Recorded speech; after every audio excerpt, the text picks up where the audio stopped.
Men. On behalf of the Center for the Study of the Economies of Africa, CC, it is my distinct honor to welcome you all to our report presentation titled Artificial Intelligence Usage in Nigeria, Evidence from Digitally Enabled Firms. For those who might not be really familiar with CC, CC is the Center for the Study of the Economies of Africa, and we're a non-profit think tank. And what we do is evidence-based research for policy making. Today we've come together to discuss the intersection between AI and business operations in Nigeria, specifically focusing on how AI can drive high performance and enhance business efficiency. This event today will explore key findings on AI integration in businesses and some policy implications for the future of AI in Nigeria. My name is Gift Ojima, and I will be the anchor for today's event. Before we move forward, please permit me to go over some housekeeping. For your convenience, the restrooms are located just behind the room, and also would encourage everyone to please put their phones on silence or vibrations so that we don't have too much distractions during the event. So to officially kick off today's event, please permit me to welcome the Executive Director, Center for the Study of the Economies of Africa, Dr. Chukwuka Onyekwena, for his opening remarks. A round of applause, please. Thank you.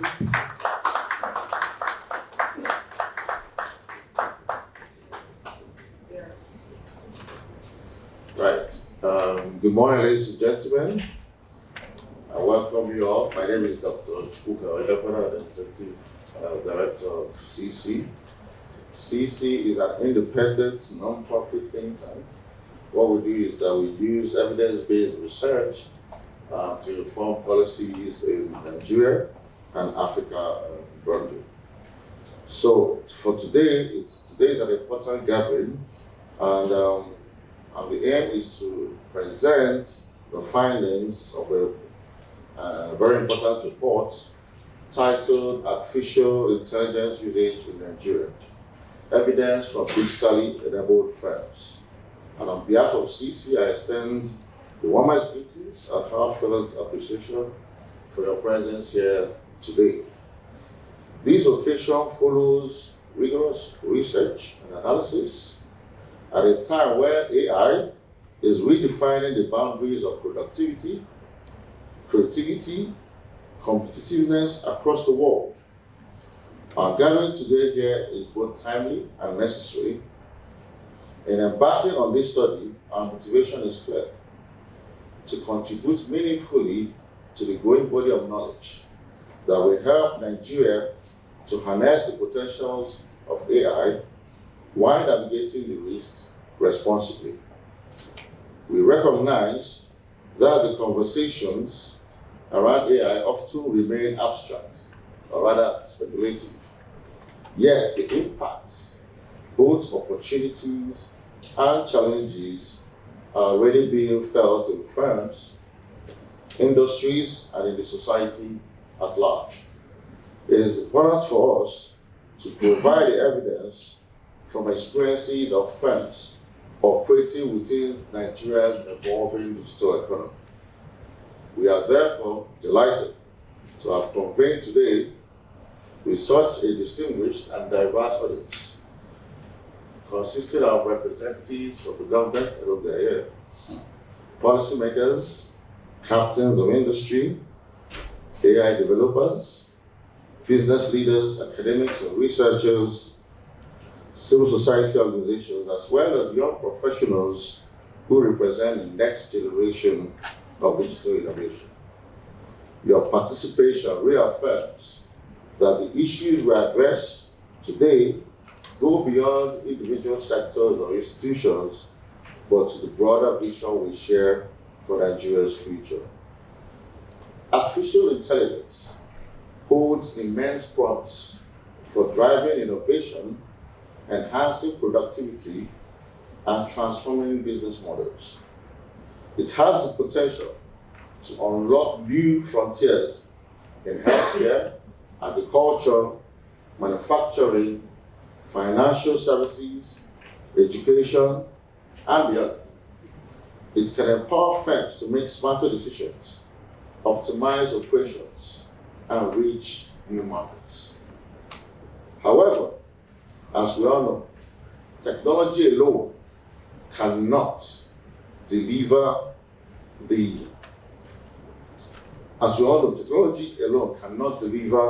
development. It must be accompanied with sound policies, robust infrastructure, ethical safeguards, and above all, a people-centered approach that ensures that no one is left behind. At CC, we are aware of these risks that AI presents. For all its potential, AI can also bring significant questions about ethics, privacy, data governance, and the future of work. It forces us to confront long-standing inequalities in digital access and skills, and to consider how we prepare our institutions, our workforce, our economy for the shifts that are already on the way. These challenges are critical, and we cannot address them in isolation. They require a coordinated action, shared responsibility, and a deliberate commitment to shaping a future where technology serves a collective good. So we urge participants to engage in these conversations. How do we ensure AI adoption in Nigeria is inclusive, ethical, and beneficial to all? How do we balance innovation with accountability and efficiency with equity? How do we create ecosystems where firms, both large and small, can thrive through technology without being overwhelmed by risk or left behind by its pace? So these conversations we will provoke today. These are the conversations that we hope to provoke today. So let me conclude by recognizing the dedication and expertise of our research and communications team at CC, whose hard work and commitment have brought to life these reports that we share with you today. And I extend my sincere gratitude to our partners, the Village Foundation, for their invaluable collaboration and support through the process. And finally, I thank you all for joining us today, and I wish you all a thought-provoking, insightful, and productive dialogue ahead. Thank you very much.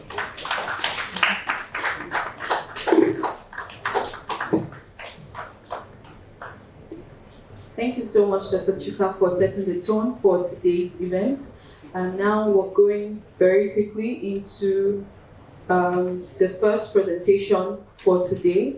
My colleague, Anthony Okon, a research associate here at the Center for the Study of the Economies of Africa, is coming to take us through one of the sessions of the report, and he'll be taking us through trends, drivers, benefits, and barriers to AI adoption in Nigeria. Ladies and gentlemen, please let us make welcome Anthony Okon for his presentation. Thank you. Good morning, everyone. My name is Anthony Okon. I'm a research associate here at CC. So I'll be taking everyone through the first part of the report, which covers the trends, drivers, benefits, and barriers to AI usage by digitally enabled firms in Nigeria. So the title of the report is Artificial Intelligence Usage in Nigeria, Evidence from Digitally Enabled Firms. So I'll explain the title in more detail later on in the presentation.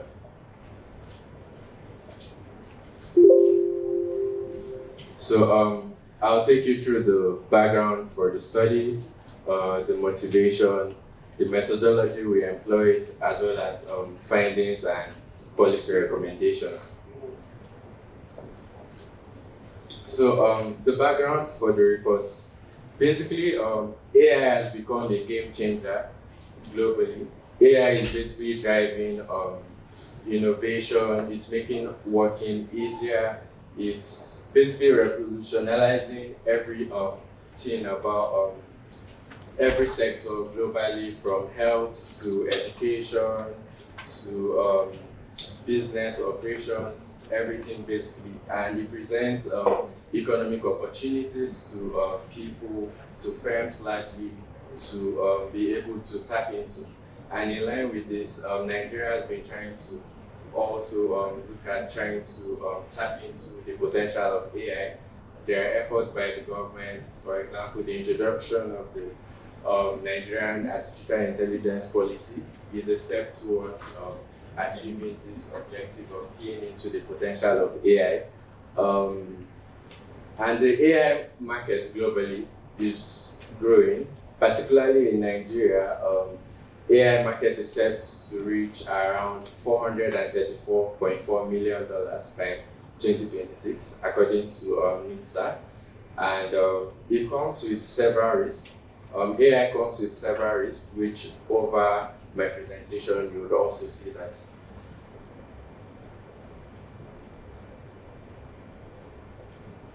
So the rationale for our survey.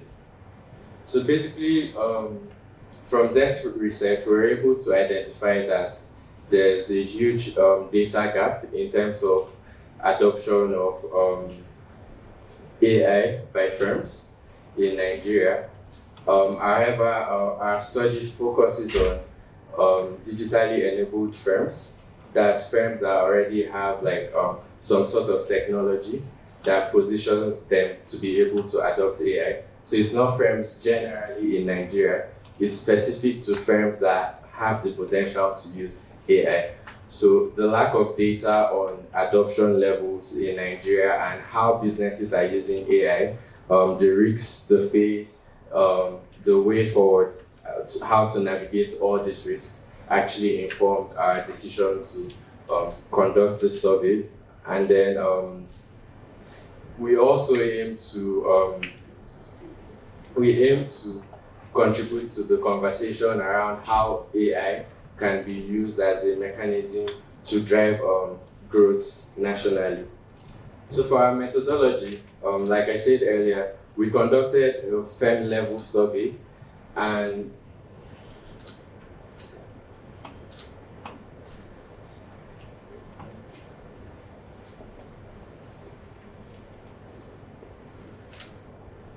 so we conducted a firm level survey, and like I mentioned, we used a targeted sample. What we mean by targeted sample here is we didn't just work on all the firms in Nigeria. We focused on firms that are digitally enabled, those that have the potential to use AI. Because if you don't have technology in place, then there's no way we would come and start asking you, are you using AI? You need to have some level of digitalization before you can engage in the conversation of using AI or not, or you might not even be aware what AI means. We deployed a structured questionnaire, and this was deployed to the firms, and the questionnaire had different modules. Modules are basically the sections, and it had the AI trends, the drivers, the barriers, benefits, risks, and the data governance sections. And it was administered electronically, although we visited the firms, but the responses were provided through Survey CTO. They filled their responses using Survey CTO.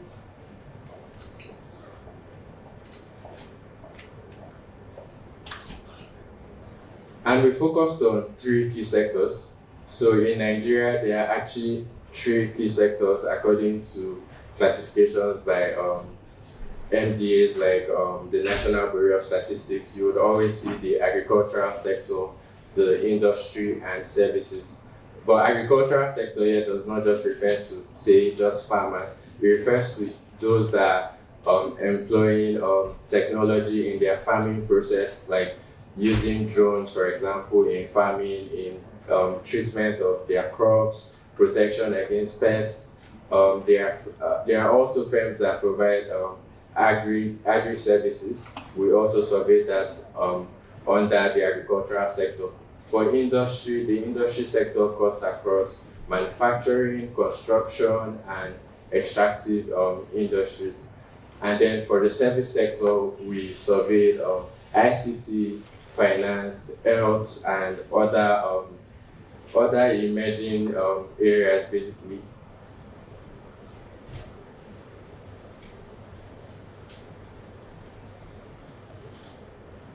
And then we classified the firms that we surveyed using the Smedan classification for firms, and that breaks firms into micro, small, medium, and large.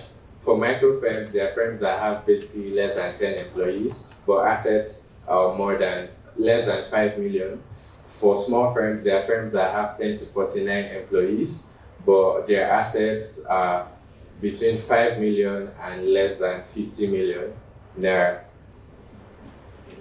And then for medium firms, there are firms that have 50 employees to 199 employees, and 50 to less than 500 million naira in assets. And for large firms, there are firms that are 200 employees and above, and then firms that also have revenue of more than 500 million. So we'll be using these terms a lot later on in the presentations. For the geographical distribution, so like I said, we were focused on firms that actually have the potential to use AI. And so we focused on states and cities that have a concentration of those firms. And so we focused on Lagos, Rivers State, but Port Harcourt particularly, and then FCT. So in Lagos, we surveyed 262 firms, and like I said, we all know Lagos has a large concentration of firms that actually have high-level technology, that actually have the potential to use AI. And then for Port Harcourt, we surveyed 122 firms, and then for Abuja, 144 firms. So the total firms we surveyed were 528. And you might ask, why just 528? So in research, when you collect data, there's what we call a point of saturation, where you collect responses such that more responses are not really adding any extra insight into the information you already have. So you know that, okay, you've gotten the responses you need, and you can stop your data collection there and proceed to the analysis. So when we got to 528 firms, we had gotten to the point of saturation, so we ended the survey there. And then among the firms we surveyed, 20% were large enterprises, 21% were medium enterprises, 41% were small enterprises, and 17% were micro enterprises. And I think I've said this before, but I'll just run over it again. We use the multi-stage sampling. So emphasis on the fact that we wanted just firms that had the potential to use AI. We didn't want to generalize, all firms in Nigeria use AI, or we were particular about firms that actually are digitalized already, that have the potential to use AI. And then the first stage in our survey involved the identification of business clusters. So if you're familiar with Lagos, for example, you would know somewhere like Yaba has a large concentration of emerging tech firms there.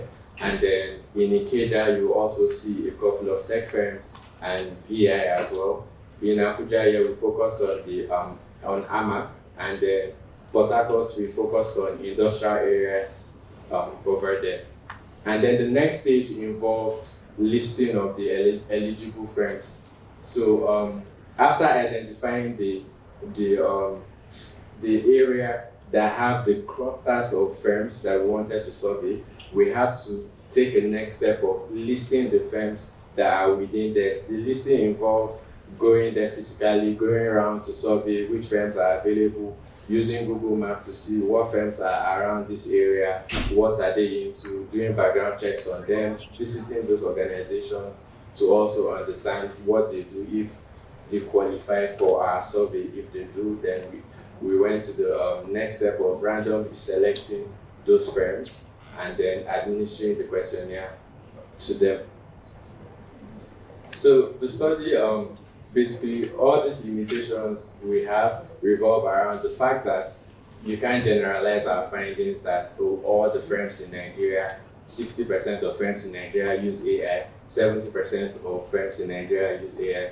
From my interpretation ahead, you would see that I'll be careful with that to say 60% of firms which we surveyed that are digitally enabled use AI, and not 60% of firms in Nigeria use AI. So we have to keep that in mind throughout this discussion. So to the findings of our research.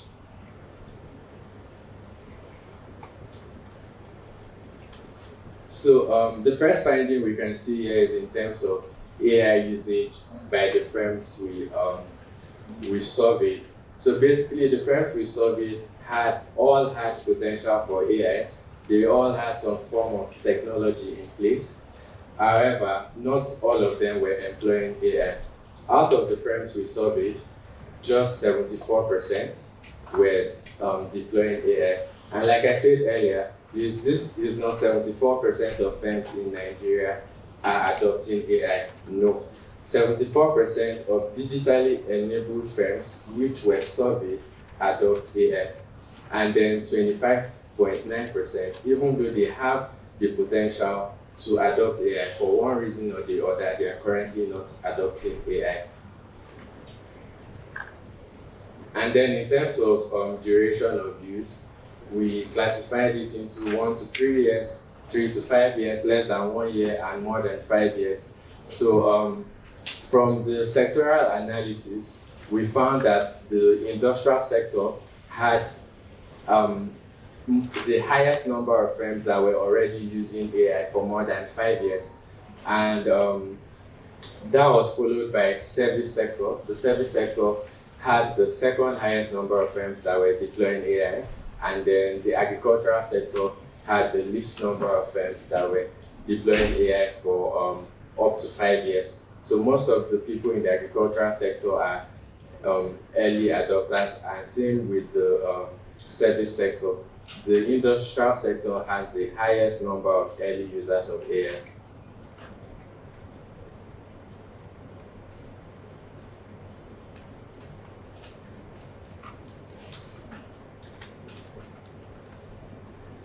So in terms of usage by the size, remember I defined the firms, we classified it according to the Smithson classification.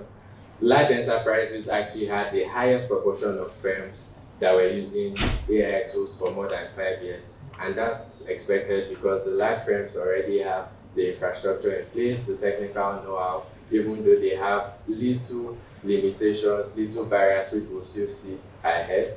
They were able to use AI more than the smaller firms. So medium enterprises had the next longest users of AI as well, and then micro and small enterprises has the highest share of late adopters. So basically, the micro and small enterprises lack the capacity, they lack the infrastructure, the financial requirements, and the human resource that is necessary to use AI, and that's why most of them are still struggling to be able to adopt, and it's just recently that some of them have been able to adopt. The next finding focuses on the areas that businesses are using AI. One interesting finding was the fact that across all the sectors, agriculture, industrial sector, and the services sector, AI was used the most in operations management by firms. So in terms of all levels of creating a product or service, operations management covers all that. That's what they were using AI for the most.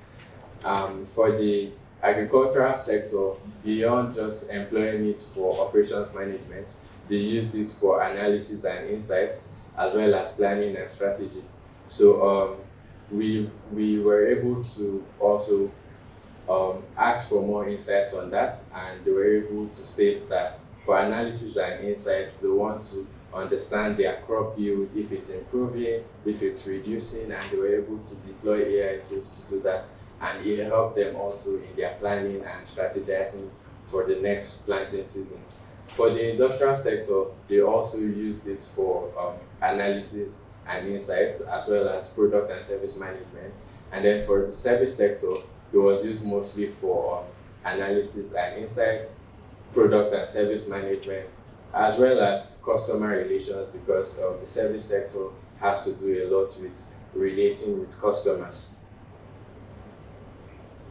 And then we have purpose. So purpose is also slightly different from the areas they are using AI. So why are you using, where you're using AI is actually the previous slide, but this focuses on why you're using AI. So we found that across all the sectors, the number one response to why firms were employing AI was to increase production efficiency. Efficiency is very important for businesses in the 21st century to maintain their competitive advantage. It basically helps them to cut costs, to cut time, cut resources, and still be able to produce as much as possible. So for the agricultural sector, it also helped in improved decision making and innovation and new capabilities and increasing output. So output in terms of yield, because that's the whole purpose of the agricultural sector, being able to produce outputs basically. For the industrial sector, they also used it for innovation and new capabilities, and also it helped them in improving decision making. For the service sector, it helped across all the purposes which we were able to identify. In terms of firm size, there was also no variation from what we found earlier at the sectoral level. Across different sizes of firms, the responses were actually consistent that businesses actually deploy AI to help them in increasing their production efficiency, cutting the time and the resources they use in production basically. So another area we looked at was the ease of being able to use AI. How does using AI compare to using other traditional technology? So we found that 78% of the firms actually did not struggle to use AI. They found AI easy to use compared to other traditional technologies. So for example, AI tools like ChatGPT, you just prompt it and it guides you basically throughout the process. But if you are dealing with traditional technology, traditional tools, it doesn't have such features to be able to ask for even the steps.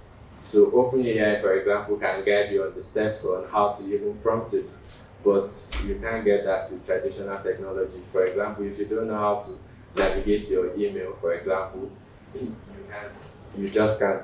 But with OpenAI, you just prompt whatever you want, for example, and it gives you responses instantly. So they found it easier to use. And then another area we looked at was intensity of use. And then we defined the intensity of use into 3 categories: high, moderate, and low. So high intensity is for organizations that actually employ AI every day in their everyday activities. They can't actually do without employing AI in their processes. For moderate, it had to do with organizations that use it at least 3 times a week. And then for low intensity, it was for organizations that used it less than 3 times a week. And our findings showed that 49.1% of the firms were moderate users, meaning they used it at least 3 times a week, and 10.5% were low users, and then 40.4% were everyday users. So having moderate and high users, if you sum the responses, it's almost 89% of the firms actually use AI at least 3 times a week.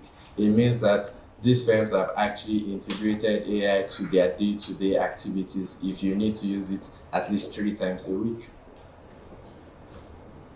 So benefits of AI usage, we're interested in also knowing across the 3 sectors, what are the benefits that the firms in those sectors perceive they derive from AI usage. So for the agricultural sector, the highest benefit was in enhancing decision making and increasing efficiency. And in the industrial sector, the highest was increasing efficiency, followed by enhanced decision making. And then for the service sector, it was also increased efficiency. So this is also these benefits derived, these findings are also aligned with our earlier finding that why are they using AI was to increase production efficiency. So even here too, the emphasis is still on efficiency across all sectors. Everyone wants to use AI to streamline, cut the resources and the time they require. They want to produce faster with less resources basically across all sectors. The responses were actually well aligned across all sectors. In terms of firm size, it's still a similar finding. The leading benefit was still efficiency. Emphasis was just on efficiency AI provides. And then we also looked at the barriers to AI usage. So this was more, for this, we also integrated firms. We integrated all the firms basically. You that is already using AI and you that is not using AI. You know the sample covered firms that have the potential to use AI. So those that are not using, why are you not using? And then those that are already using, what are the challenges you face on a daily basis? So we listed implementation costs, infrastructure, integration with systems, personnel, having qualified personnel basically, regulations, and unclear return on investment. Those were possible barriers. So most of the firms actually picked, surprisingly, most of the firms picked that all these issues were either minor issues or not issues at all. And it's not surprising because our focus was on firms that already have the potential. So they might not necessarily have like challenges that are actually stopping them. Yes, the challenges exist, but they might not be major, which is what we are seeing here. So, however, among those that picked major, the highest responses in terms of the barriers that were considered major barriers were implementation costs, unclear, basically the cost of deploying the AI tools, for example, for farming, the cost of being able to purchase drones, or in the industrial sector, being able to buy robotics like driven equipment and all that. The cost was a challenge. Unclear return on investment, they were not able to really pinpoint, okay, the money we're spending on integrating AI into our systems is way better than if we're just using traditional technologies. And then the third leading issue was in terms of integration with systems. The existing systems they had in place already, would they be able to integrate it with bringing in new AI tools? And then infrastructure was also another major issue among the firms that identified the challenges as major. So in terms of size of the firms as well, there was no exact variation. It was similar to what we found across the sectors. The challenges were also very similar. So how do we address all these challenges which were identified? We also provided room for the firms to also profess solutions, what they would love to be seen to be done if we're engaging with policymakers on our findings, that how can policymakers help them integrate AI more into their day-to-day activities. And to reduce the high implementation costs, the firms suggested that government should introduce targeted financial instruments such as AI innovation grants and tax incentives. And then the firms themselves would actually explore cost-sharing models, such as being able to operate in a tech hub, for example, where they're able to share their resources to reduce barriers like the implementation cost, basically. So when you're in a tech hub, you already have your infrastructure, your internet, your electricity, the facilities you need. So for the firms, they proposed having more tech hubs, for example, to be able to cut the cost. And then in terms of personnel, having unskilled personnel that are not able to use AI tools. So the firms emphasize the need, and even engagement with policymakers, they emphasize the need for firms to actually increase training for their personnel on how to use AI tools. And then for infrastructure, more investment is needed by both public and private sector to expand broadband, data hosting capacity, cloud infrastructure. And then the firms must also strategically adopt solutions and digital tools that will be able to maximize the existing infrastructure. So let's say, for example, for a firm that wants to use, let's say, elementary AI tools like ChatGPT and all that, you already have the basic infrastructure like your computers that they can run on. But if you are going to go for advanced tools, which would require more infrastructure, you might not have that immediately available to you. So you will just have to make do with maximizing what you have available at your disposal. And then, so regulatory uncertainty was also one of the issues that was identified. And then to be able to address that, policymakers should establish a clear AI governance framework supported by ethical guidelines, while the firms must also work actively to make sure they adhere to these guidelines. So the second presentation will actually throw more light on the ethical issues that arise from AI usage. And then finally, there's need to actually make for firms that are already adopting AI and seeing the benefits, there's need for them to actually encourage other firms to use it by actually amplifying the message that, oh, you know, your work can actually be easier if you use AI. AI can help you efficiently do this, do that. And that can drive more synergy in industries. And then you can also set tangible targets that you can compare. For example, without AI, are your processes faster? Is your output more? And then when you employ AI, what difference does it make? Is it better or are you worse off? Such performance matrix would actually encourage more firms to be able to use AI. Thank you.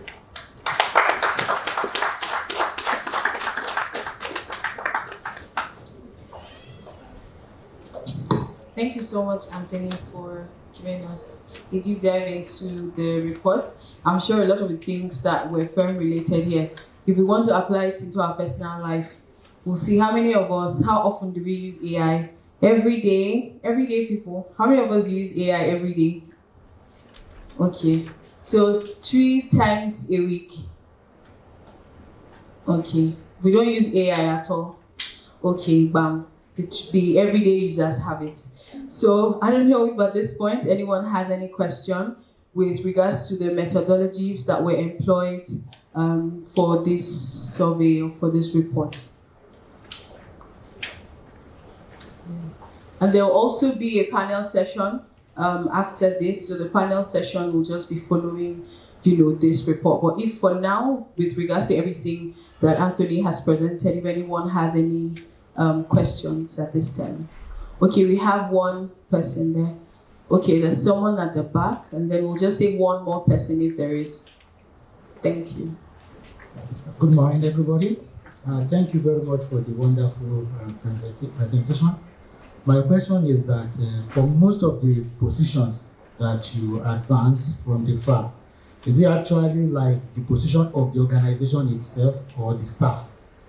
Because if you talk about adoption of AI for a particular organization, we need to know whether it is because the organization itself has the infrastructure and the system and solution in place for the use of AI, or it is just because the staff generally using the open AI? Thank you. Okay, so we'll take the next question, so he'll answer everything at once. Just hold on the back. All right, thank you, Anthony. I want to know why you didn't survey ministries, departments, and agencies of government. So why didn't you survey Nigeria?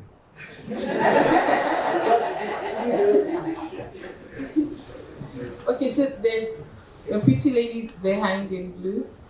So maybe after these three, Anthony would answer, and then if there's, okay, then we'll take yours as the last one.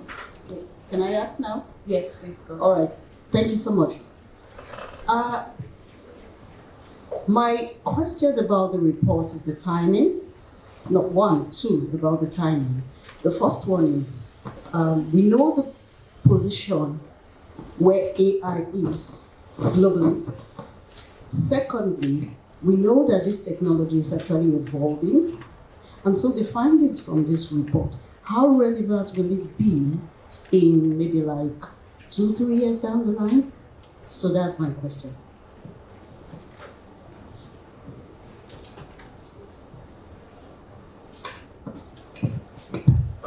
Thank you very much. So I'll start with the first question. The positions of the firms. So if I understand, you want to know if it's the opinion of the person responding or the firm. So to ensure that, for example, if you go to a firm and you meet one person and they say, oh, I use AI in my work, that actually does not represent the position of the firm. So basically, before we administered any survey there, we sent a letter to the organization, and then we emphasized that the survey we want to do, we need someone at preferably maybe a management level or the head of IT, or someone that understands the processes of the firms, because the way the questionnaire was structured, it was targeted at the organization. Do you integrate AI in your processes? Not do you as a worker use AI every day? So we ensured that whatever response we got was to represent the opinion of the firm as a whole. Have I answered? The second question around why we did not survey ministry, MDAs basically. So as I showed earlier, we focused on 3 sectors: the agricultural sector, the industrial sector, as well as the service sector. And we already have something going on for MDAs, but the focus is here in Abuja at the national level to understand how ministries, departments, agencies basically are able to streamline their work processes through adoption of AI. So that's another version of the report we'll be hoping to launch later on. So we are trying to treat that as a separate report focused on government agencies. And for the third question around the relevance of the findings. So one thing here at the center is just like we are doing this now, when we write a report, we don't just put it on our website and leave it there. We make sure we take it to the stakeholders themselves. This is just one of the stages of our dissemination. We'll still have one-on-one with key stakeholders. These are the challenges we're able to identify. This is the way forward, we think. Do you already have something in place? So sometimes, for example, something like this, by the time we're engaging with the stakeholders, from our conversations, we'll be able to ask, what do you have in place? Do you want us to go back to these firms and ask them, are they aware of the steps you're taking? Are there ways you can improve this to have an impact? So here at the center, we're actually focused on impact, not just writing and disseminating. We focus on engaging directly with who has to do what. For example, when I was going through the recommendations, you saw that the ones for government is there, the ones for the firms are there. So the ones for even the general, for even like education sector, for example, how to integrate AI. in our curriculum to be able to teach children. So if you are doing computer in school, for example, beyond just teaching you basic how to use computer, we can start integrating other things. So these are things that will also engage the stakeholders on, and that would ensure that our report is actually very relevant and not just relevant over time, but it actually addresses existing challenges and helps the firm and the country at large to tap into the potentials of AI. Any other question?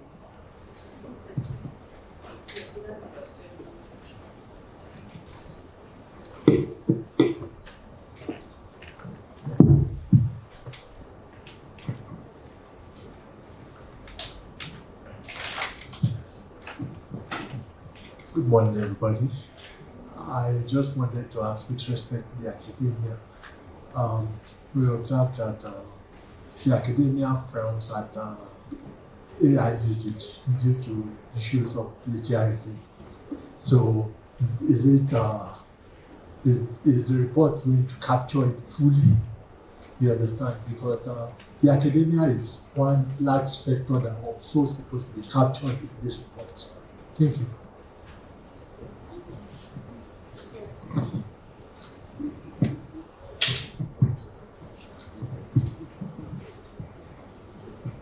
Hello, Anthony. Congratulations. I like to commend your work. And I would like us to look at your definition of the service industry. You refer to them as to include the ICT, the telecommunications, the healthcare, and so on and so forth. Am I correct? Including the banks.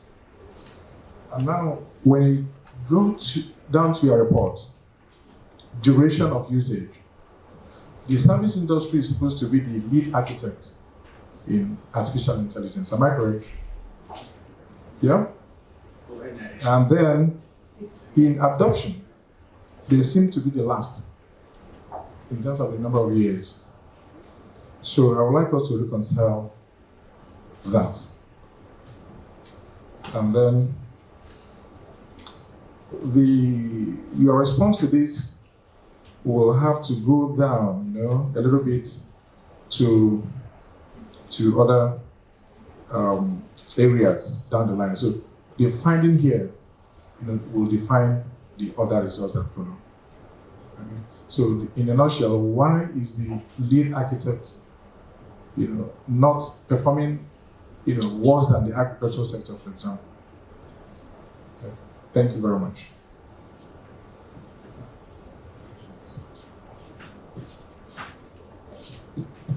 Any other question? Okay, so I'll start with the first question regarding the academia. So like I said, the second presentation would focus on the risk that emerge from AI usage. So you would see parts where we discuss ethical use of AI, emphasis on following set out guidelines.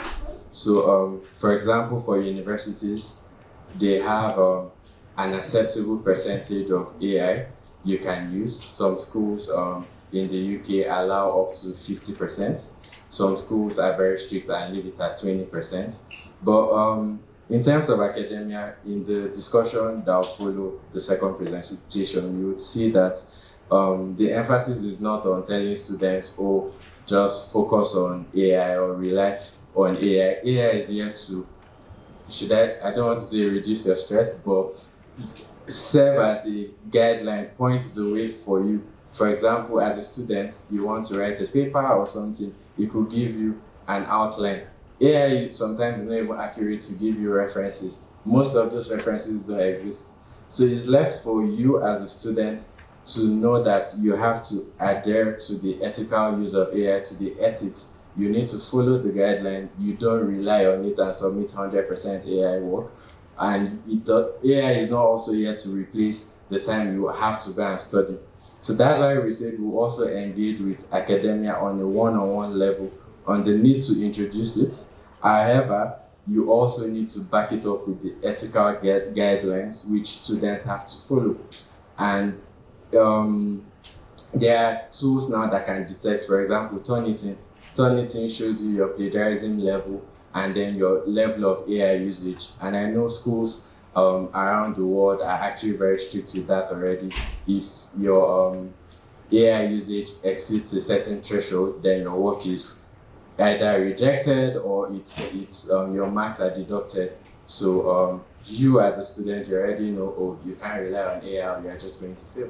But it's left for the schools to also emphasize that there's a thin line that you shouldn't cross. Have I been able to answer your question? And thank you, sir, for your observation. It's also an interesting part of our finding, which I would say, I won't say surprising, but here at the center, we report things the way they are. It's what we found in the field, and we didn't try to alter it to say, okay, services must be the leading. So rather, we observed what you just observed, and we had to add another layer to our data collection and analysis. If you notice, we said we focused on just deploying the questionnaires. There was no KII. But when we saw those variations, we had to speak to some experts, and then they looked at the firms which we surveyed. So from the list of firms, you would see a couple of firms. For example, the hospitality industry. Hospitality is captured under the service sector, for example. And if you are talking of, if we survey say 100 firms, for example, under services, the number of banks in Nigeria, for example, are limited. The number of large IT firms are limited. So we won't want to concentrate our sample on just banks alone, for example, to now use that to mirror the picture of what's happening across the sector. Like I said, we listed the firms to know, okay, what firms are in each of these clusters. After listing, we used a random sampling strategy to ensure that the sample was actually representative. So not just representing ICT alone, or not just representing the banking sector alone, for example. We made sure it covered even down to hospitals. There are hospitals that have advanced technology that are already deploying AI. They are also captured in our survey. So what you're seeing here is more of like, it's a picture that reflects the entire service sector, not just the leading industries under the sector. It reflects the entire sector as a whole. For industry, why you might see it's leading, most of the firms are large manufacturers like vehicle manufacturers and all that have already been integrating AI in their system. But I don't know if I've been able to. Okay. Chile. All right, so thank you. But if that is the case, then you have to decouple the service industry. Think of how to decouple them to get a better clarity. I understand what you mean. I mean, there are other like the hospitality industry could offset the gains of the service providers. Exactly. So you can then create another column to say, so they can have a true picture of what the infrastructure providers and the service providers are providing to enable the artificial intelligence. And bear in mind that the tech hubs are part of, the service industry by your definition. And if that were to be the case, then you should also expect that the adoption rate will be a lot more higher. So I think a column has to be added to take care of that. Thank you very much. Thank you, sir.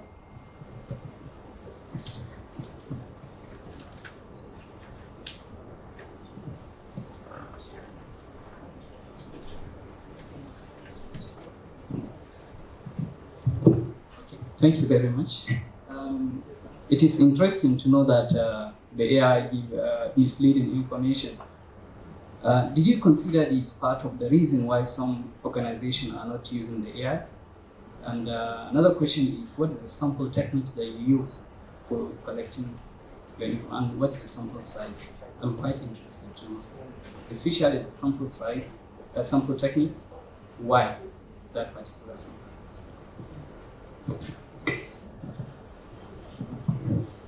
Thank you very much for the question. So I think I covered that extensively in my presentation, but I'll just run over it again.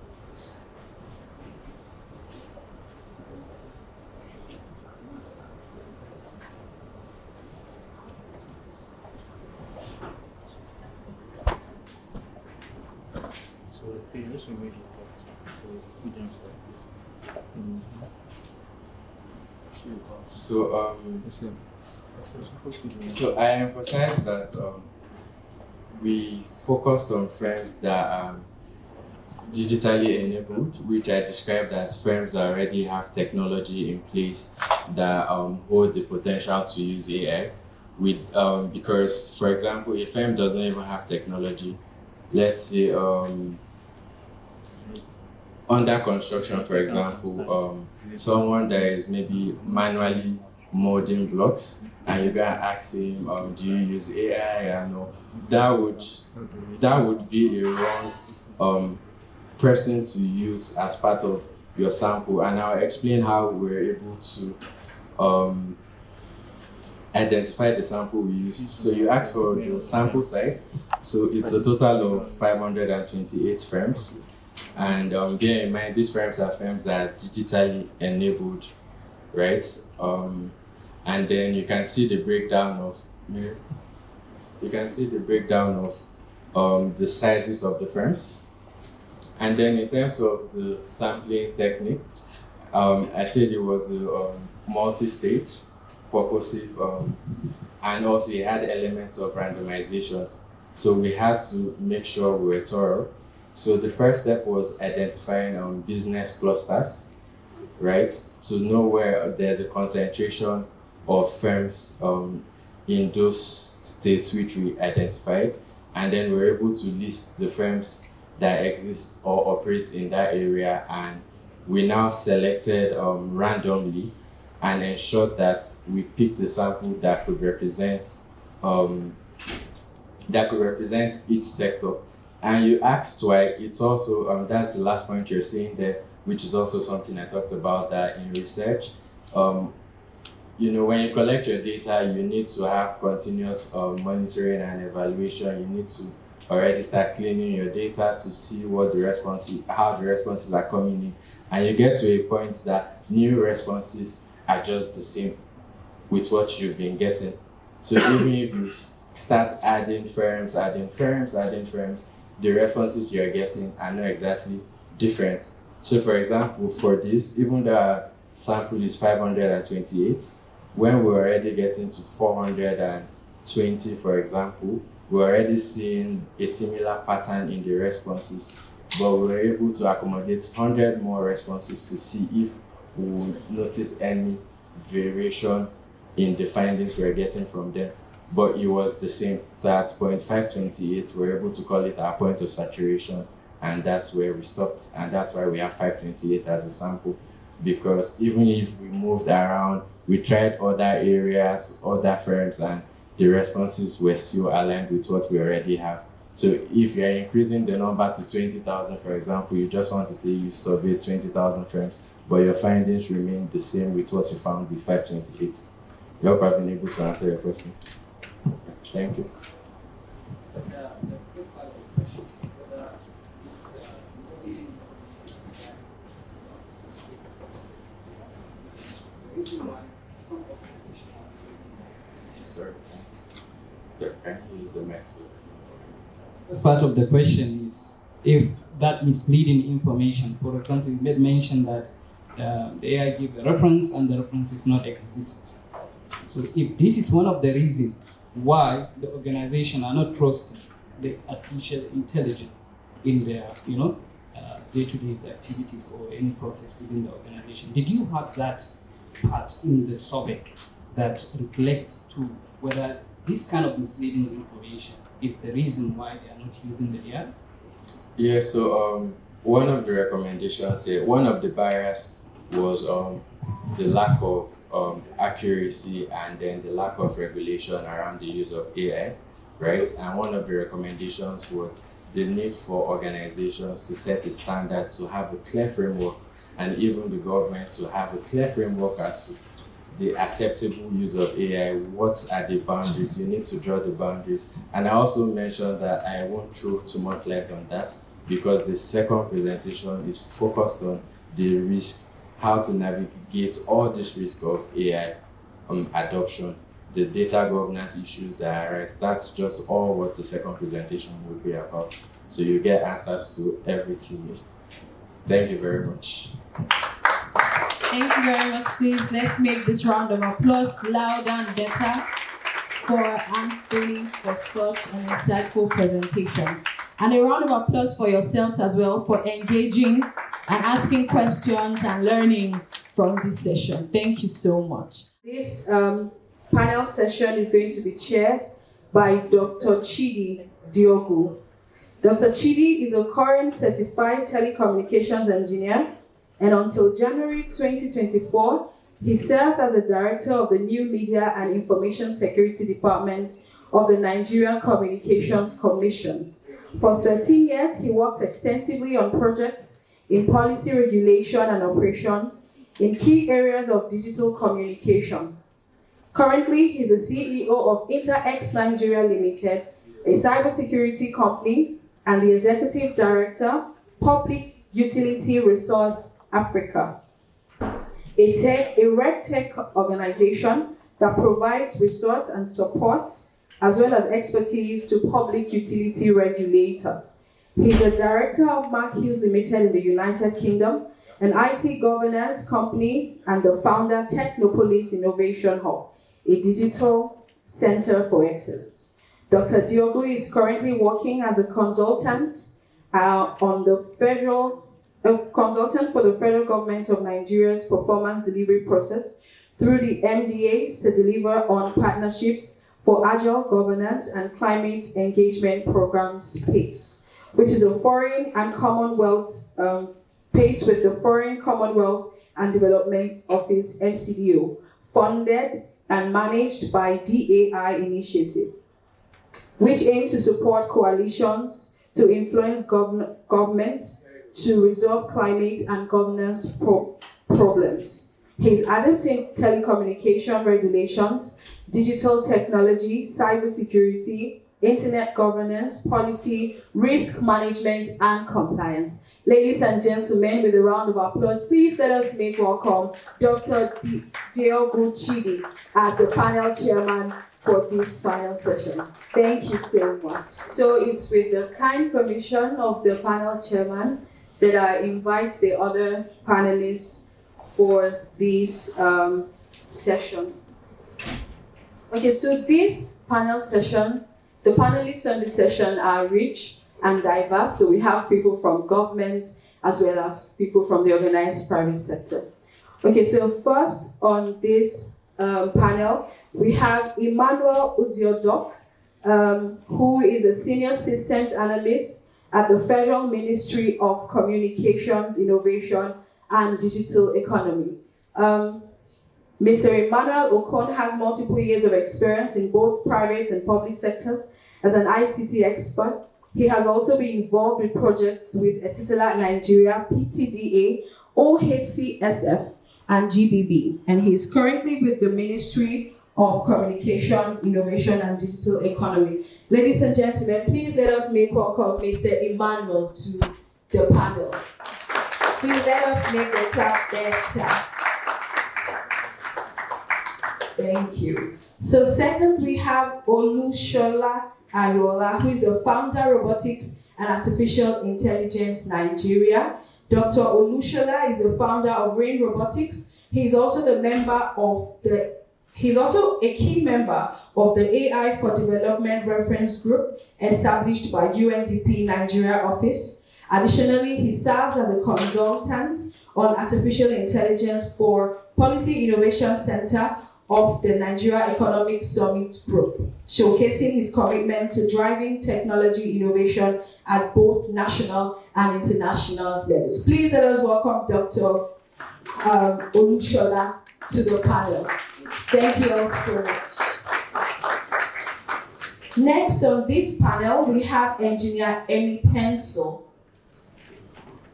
Engineer Amy Pencil is a Nigerian-born robotics engineer, innovator, entrepreneur, driving Africa's technological revolution through deep tech innovation. He's the founder and CEO of Google Robotics, Nexus Mars Defense, and a wealth tailor. He has a bold vision to solve Earth's biggest challenge through futuristic robots, autonomous systems, and AI-powered energy and defense technology. Ladies and gentlemen, please, Engineer Amy Pencil. Thank you so much. Please note that everyone on this panel has such a robust CV, and we can't, read all of it, but I'm sure during the panel you will get to experience, their level of expertise.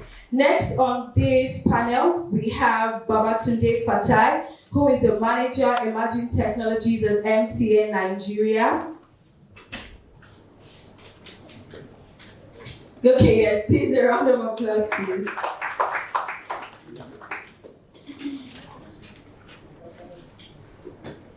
Okay.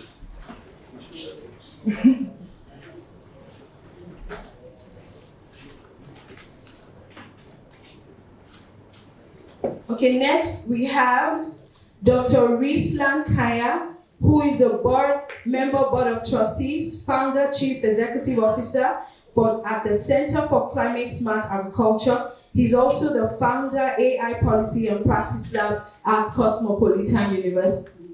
Okay, and he's joining us virtually. Please, a virtual clap for. Yes, and also we have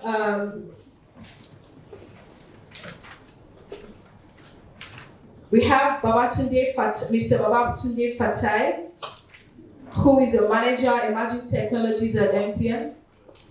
Okay, he's here already. Okay, and next we have Ms. Kemisola Bolarewa, who is the founder and CEO of Nextware Technologies. Is she here with us today? Please, a round of applause.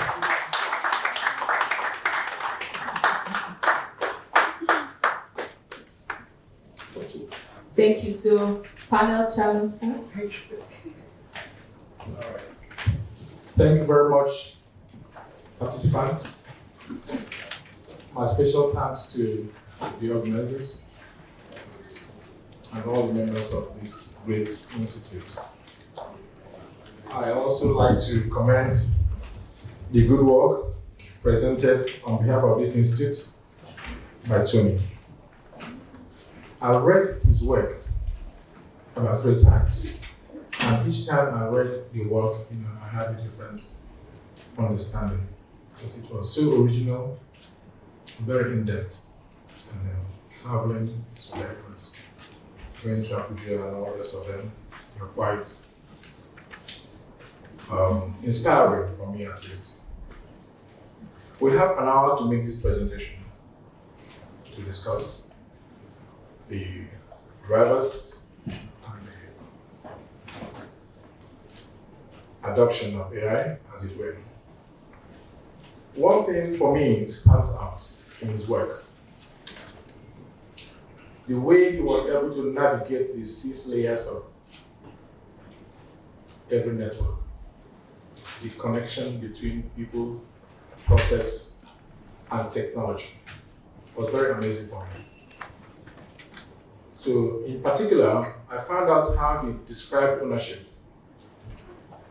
and how he presented business processes, and then delved into applications, and then the systems, and then the hardwares, and the infrastructure. For me, these were the things that we are pondering, even as I was flying to Abuja this morning. So thank you so much, Tony, on behalf of this institute. As you all know, this is work in progress, and that is why we're here, to ensure that we reach the final document, for which we will all take ownership of. So this conversation is actually very important to realize the objective. And then we have introduced ourselves here, and I don't need to repeat, but please, before you speak, you can just say a little bit about your background or how you are connected with this movement. You must have all heard about the African Summit Declaration on Artificial Intelligence. It took place in Kigali on the 4th of April this year. Again, Tony's work actually captured the essence of that summit. And that's why we'll have to pay particular attention regarding what we contribute at the end of the day to the declaration. Nigeria is actually a signatory to that declaration. So this work is going to feed into the declaration to show our AI readiness, because there's going to be a readiness index that will define how countries are faring in terms of their adoption, acceleration, and so on and so forth. And so to start our conversation, it will be in a very random order. At this time, I'll start with Emmanuel. Emmanuel has worked extensively developing policy. And then, as I have alluded to, the AI declaration in Kigali was a policy statement made on how Africans would participate actively in the AI field. And then we know the intercept between standards and AI and so on and so forth. And so I'd like to begin this conversation by asking Emmanuel one simple but very obvious question. And that is, how is Nigeria evolving? How are we adopting artificial intelligence in Nigeria? And then beneath that, I want you to identify the opportunities and of course the setbacks that are associated with our movement towards full adoption of artificial intelligence. Thank you very much.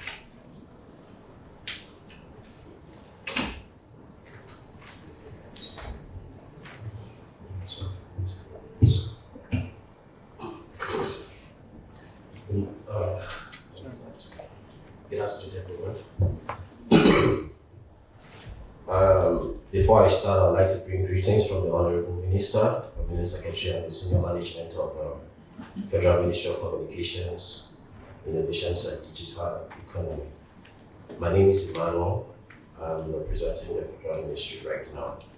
So to answer the question on how Nigeria is evolving in the AI adoption, what government is doing, and the opportunities that lie and the challenges.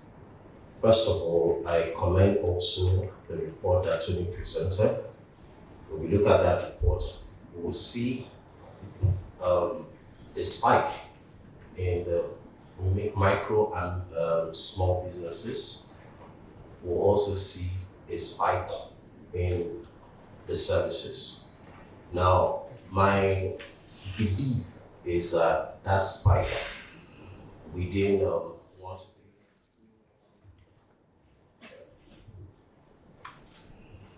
my belief is that high numbers that we are seeing there is because of the growth in the startup ecosystem that we are currently experiencing in Nigeria. I believe they are the ones that are making up those numbers. And for that to happen, it means that the government initiatives that have been put in place within this period are already yielding results. Even though, yes, most of them are not fully executed, but at least their introduction into the system and people are already making use of it. And when you're looking at opportunities, you're seeing that a number of opportunities like the national AI research scheme, which was introduced in 2023. That program provided funding for developers and gave infrastructure for them to be able to develop. And you see also the establishment of centers like the National Center for AI Research and Robotics. These centers also are opportunities that have been made available for citizens to take advantage of. And there was also a 3MTT. There's also a 3MTT program, which are also opportunities for citizens to take advantage of. So these opportunities are bound. And if we look at what's happening currently, you're seeing a lot of great innovations in the generative AI space. Nigerians are doing a number of wonderful things there, and I believe that this is because the government has given an enabling environment for this to happen.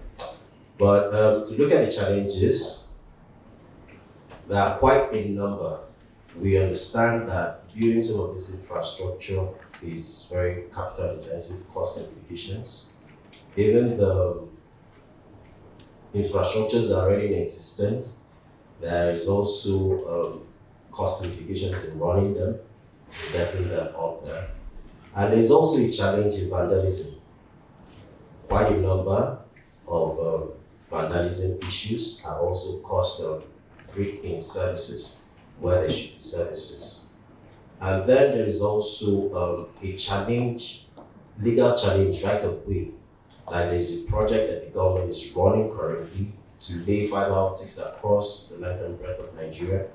Now, that part of the challenge of that project is getting to some communities and making unnecessary demands that were not originally part of the project cost. All these things are causing delays. Then another major challenge will be awareness and acceptability.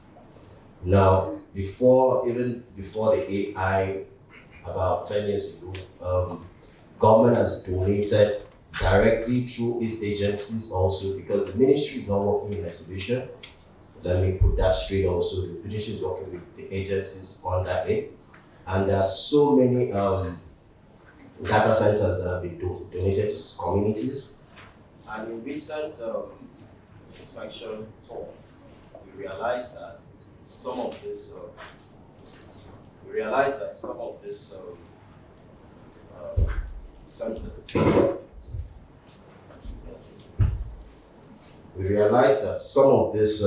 centers are either have been abandoned, some of them were vandalized, some of them are not even being put in use. And that's not to say that government didn't provide infrastructure. It's just a simple awareness issue, and the people that they donated these things failing to make adequate use of them and getting the desired result.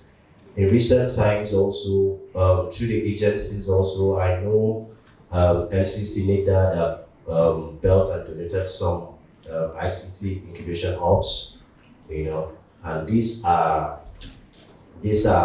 part of the opportunities that happen. So in a nutshell, I think the challenges can be attributed to we citizens sometimes. Thank you. Thank you very much, Maral. There are two sides to every story, as you know. But obviously, my daughter had said recently that there are three sides to every story. We used to imagine that you have your own version of the story, my own version of the story, as end of story. But my daughter now said, no, you have your own side of the story, my own side of the story, and then the truth. And so, it's almost impossible not to ask Dr. Abuja, who is on the downlink, if you understand what I mean. So you are at the uplink level, right? And then he is at the downlink, right? I don't know the speed of propagation. However, I want you to react to his claim. Because obviously you are a recipient of all his good policies. Let me commend the ministry here, because I'm aware, yes, through the MTT program, through the National Center for AI and Robotics, and the AI Research Centers, a lot is happening. And in fact, across the entire country, not just in Abuja or Lagos, There are centers everywhere in Nigeria. But for the benefit of participants and, of course, the general public, tell us your experience. Thank you very much. Permit me to stand on existing protocols, appreciating the EB for the invitation and organization. It's very true that a lot is being done at the national level, and it's actually trickling down to the citizens. I can say this because I was also a part of the national adoption, the national AI adoption strategy workshop that we had, and also a beneficiary of some of the great initiatives. Thank you very much. Now, why do I say this? We've seen recently startups springing up. We've seen the National Startup Act protecting the opportunities that should go to startups and so on. But I would like to say that prior to now, and when I say now, I mean this administration, prior to now, we've been having AI, but in silos. So everyone is applying AI in their own little space, and you won't see that much of cohesion or collaborative support. But now we've seen the government putting their own leg on it, their own foot on ground. We've seen the private sector, we've seen the educational sector as well coming up with their own, and it's all adding up. So, for example, in the area of 3MTT, 3MTT brought about more people. Not everyone will eventually be part of that program, but more people became aware that this is a skill they need to get into, and they could get opportunities either on their own online or just use the curriculum that the government is proposing, or look for other opportunities to train themselves. So that has given opportunities to someone like myself who is into training. So when people go for the 3MTT program and they get exposed, then they want something more in-depth, they want to get a full story about it, then they approach some of us in the industry and say, can you train me? I want the full certification, I want this, I want that. We've also seen those in the 3MTT, able to now seek opportunities because they too are now qualified. The 3MTT did not just support those who had no knowledge at all, but they gave the leverage to those who have some knowledge to even get more network and all of that. We've also seen the advent of the optic fiber, which we talked about. Interestingly, it might still be a challenge getting to some rural areas, but in the urban centers, there's already surplus of optic fibers networks, and they're really affordable. So, for example, in my office, we used to complain when we started, training. We used to complain about internet, and that affected students being able to use cloud services. Sometimes you want to use Google Colab, even though it is not that cheap, but at least it's affordable. And internet was a major challenge.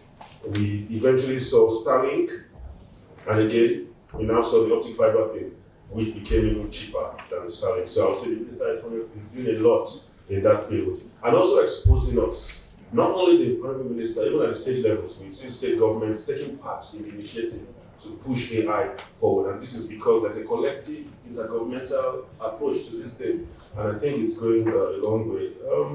I think that's what I would say about this thing.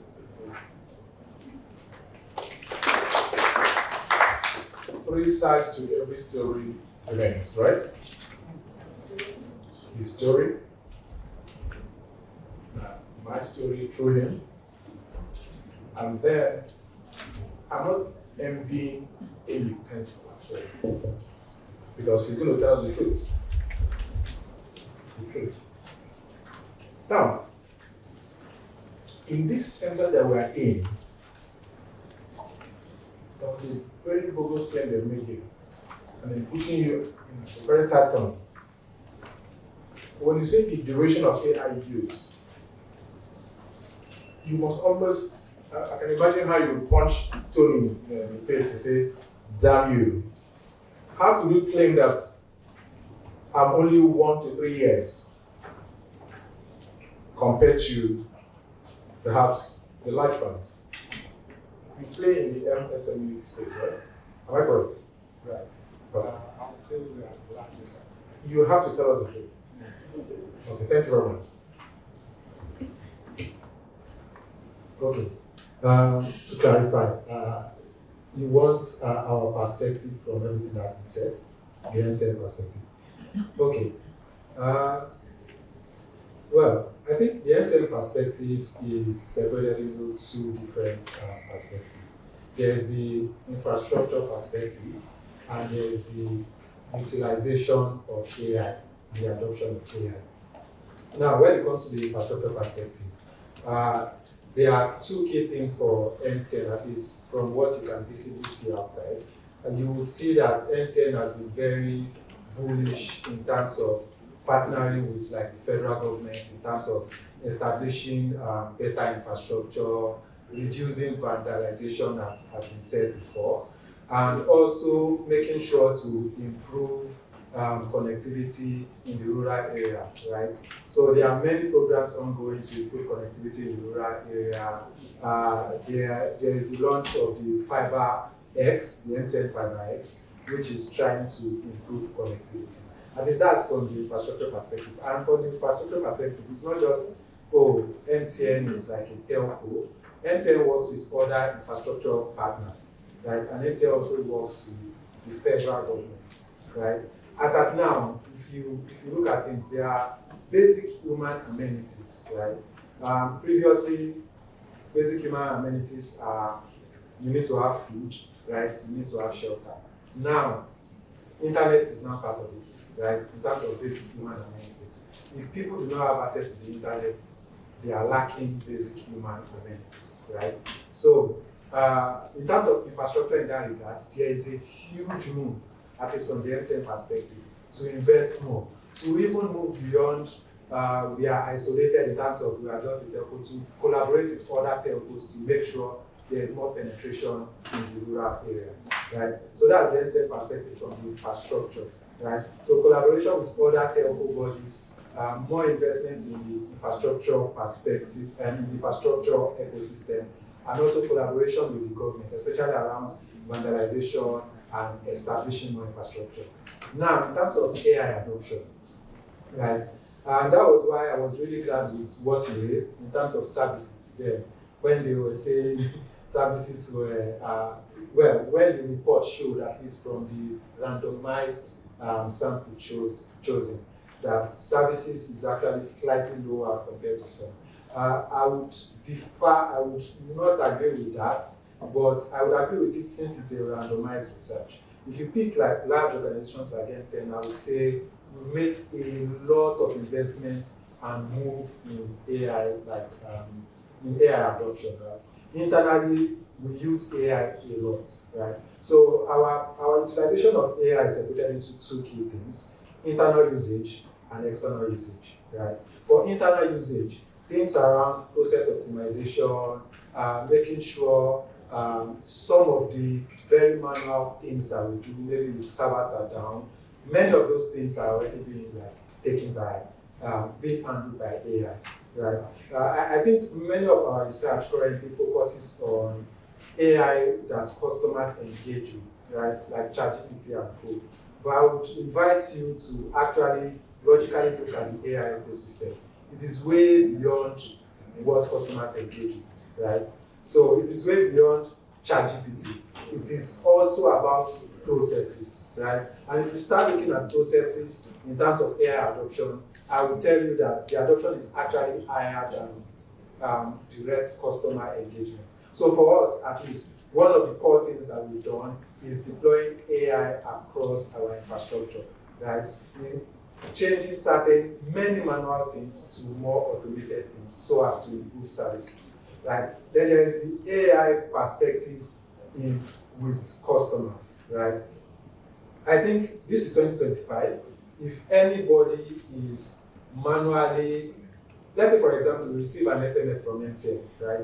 And it says, do 2 gig for 200 naira, right? You might think MTN just selected, let's say 200,000 people to send that SMS to. That's not the case anymore, right? If further and further we go into the future, the more personalized recommendations are made to you, right? Based on how you spend, based on even the location that you are in. So for example, if you are in a location where Fiber X is available, you should expect to receive an SMS that, oh, you now have Fiber X available with you. If you are a avid spender, someone that borrows a lot, well, it's okay to borrow, right? The point is, the sort of data package that you will get will be different from, let's say, a minister that actually uses, let's say, 100 million in a month in terms of MTN spend, right? So we are way beyond looking at Excel sheets to determine who should receive what messages or who should receive what plans. So actually automating and personalizing that process, right? So that's it for us from the infrastructure perspective and also from the customer engagement. All right, thank you very much for that wonderful explanation. Somebody shouldn't forget the fact that the ministry is doing a lot, to declare, to sign off on CNI, right? Critical national infrastructure. So it's also part of your effort to secure the infrastructure aspect. And I also know that MTN is very, Carl told me that he's working extensively on fiber to the home. Am I correct? You did mention that. No, I did. Already. Fiber. Okay. Now again, talking about the place of ICT in artificial intelligence, let us bear in mind that the ICT industry, if you like, is compounding the services of other sectors. And that is why, to a very good extent, if you look at how they are compacting the compound annual growth rate of any sector in isolation, it might be a little bit low.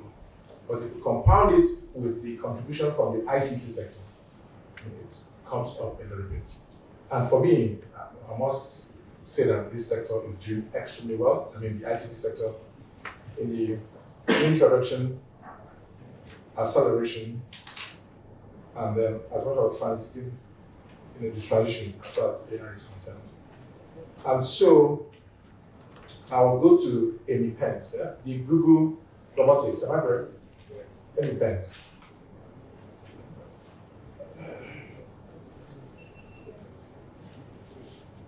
When you are in this battlefield, age is no barrier. Okay? And so the younger ones have a lot to say. So let us hear from you. You are in the field of robotics. Very good. So you have more advantage than most of us. How can indigenous robotics startups help demystify AI for small businesses? And what role should they play in overcoming data security concerns and integration of this that were identified in the survey?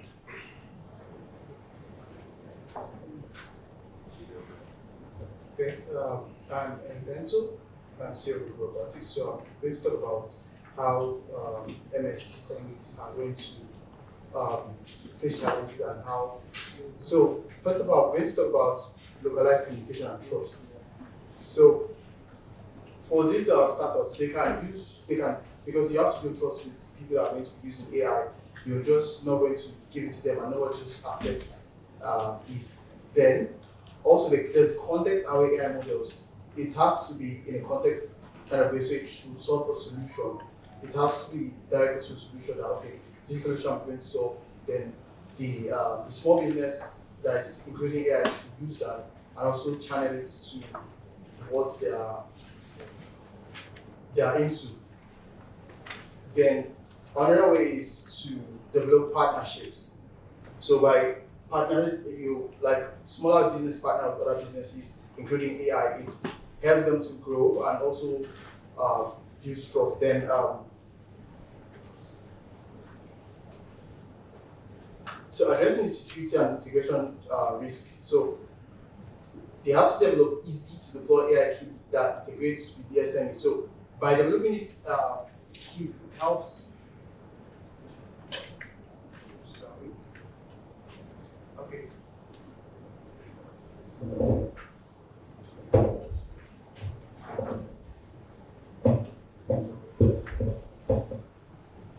Okay.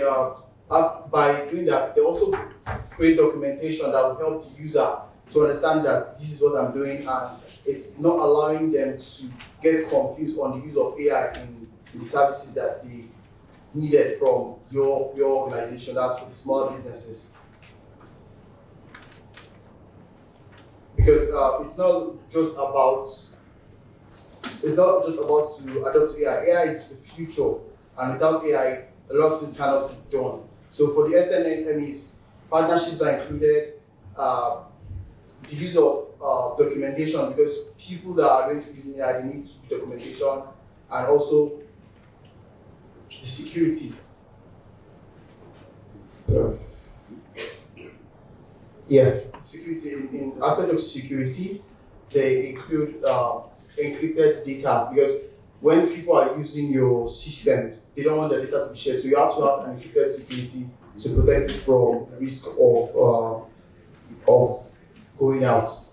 So that's the role of SMEs in AI and robotics. Thank you very much. That is very profound. Thank you so much. In those days, Dr. Onyekona might remember better than I do. We were up the hills of St. Stephen's, up in Canterbury. He was doing his master's degree, then I was researching. I was doing my doctorate degree in one of the labs at the University of Kent in Canterbury. And one of the things that I was actually famous for was designing wearable application antennas. I happened to be one of the early researchers in RFID, the radio frequency. So you can Google my works there, and then I found out that it started off, by people saying, during the war, Operation Friends and Foes. How do you identify friends and foes, in the battlefield? And then they came up with this embedded application, where you have to embed a chip on surfaces, and then the reader will not talk to the chips and then be able to, through the method of backscattering, be able to receive signals and then demodulate the signals and then get intelligence. So, more than 15 years down the line, this whole thing is playing out again in a different fashion. The major driver for artificial intelligence is the availability of data. Data is the commodity, upon which AI feeds. And therefore, someone here is famous for wearable applications. So, in those days, we embed chips on a microstrip antennas, and then we fabricate them, and then we put them on boots, and then you go past the reader, and then it collects information about you. If it is a passive RFID. For the active RFID, which will be applied in your own system here, it has to be through the transponders. You wear an active tag, and then you'll be monitored as you go. I don't know if the artificial intelligence, the ethics version is going to define how to limit you. But in the meantime, tell us, as a pioneer in wearable technology, how is NextWear Technologies leveraging AI to enhance products? And what future opportunities do you see in AI-powered innovation in your sector, covering the fashion, the health, the lifestyle? You may be excused not to talk about data protection here, so just go ahead. No problem. Yeah, I know. No problem. So thank you so much, Dr. Shidi, and thank you, Mr. Emmanuel. It was nice having you around, and it's good to learn about what the ministry is doing and what they've done, and also about the recent workshop that happens about the AI. We know Nigeria or Africa to be more of saying, we're used to saying and less doing. So I think we should be more of the doings now, implementing the report from the policies, and also sustaining the doings, so that maybe after this administration goes, the next administration can also build on that. Sustainability is very important here, which we are lacking in the country. So moving to your question, sir. So AI in wearables, I'm so happy that you have an idea, you have an in-depth of what the wearable is, and it's even beyond that now. We are currently like wearables in medtech. So AI is like the core ingredient, let me put it that way, in our development, our solution developments. Because aside us embedding on chips, sensors, whatever, on wearables, on what we put on, we need something. Though we are in the AI era, we are in the AI-driven world now, where AI makes life more easier for us, especially when it comes to accuracy and prediction. So AI is very important, and in every other solution, we make sure that AI is part of what we use for the prediction and the accuracy, the result analysis. So aside that, we also face some challenges, talking about challenges we're facing as a Nigerian startup or an African startup that does more of wearables with AI. We do more R&D, research and development, and balancing R&D with AI infrastructure is kind of a big challenge for us as a startup in this part of the world. So it's a big challenge. So we're trying to mitigate the problem, though it's not finalized. We're trying to mitigate it by trying to use sort of partnership, with setting up global partnerships. So for me to say that global partnership in particular, because what we're doing is a bit new to the country. And AI, with that data, you can talk of AI. We don't have the data. The data is already available. We have so many problems acquiring elder because we do medtech. So getting medical data is a big problem in Africa. So we just have to navigate out to see how we can have a useful data for our models. And also, what we're doing is cost effective because we are more of hardware developer. So we have, it's cost effective and also trying to infuse AI infrastructure. So it's a big challenge for us. The funding is not available here. Most of our investors here, the ecosystem is diverted towards the fintech. So the hardware are really suffering that. So we just have to navigate how to get ourselves out there. And also, we also tried to use open source, to make our work more cheaper for us, because our aim is to provide affordable devices that people can adopt. Africa, as a case study now, the adoption of AI in Africa is as a result of, especially the ChatGPT, which is the commonly interface AI to people, is as a result of it that it's free. If it's not free, the adoption rate will be low. So for us to be able to have a good adoption in Africa, so we have to work around how we can make our devices more affordable. So that's part of why we have to, use open source frameworks and also navigate how to get the support we need. Thank you.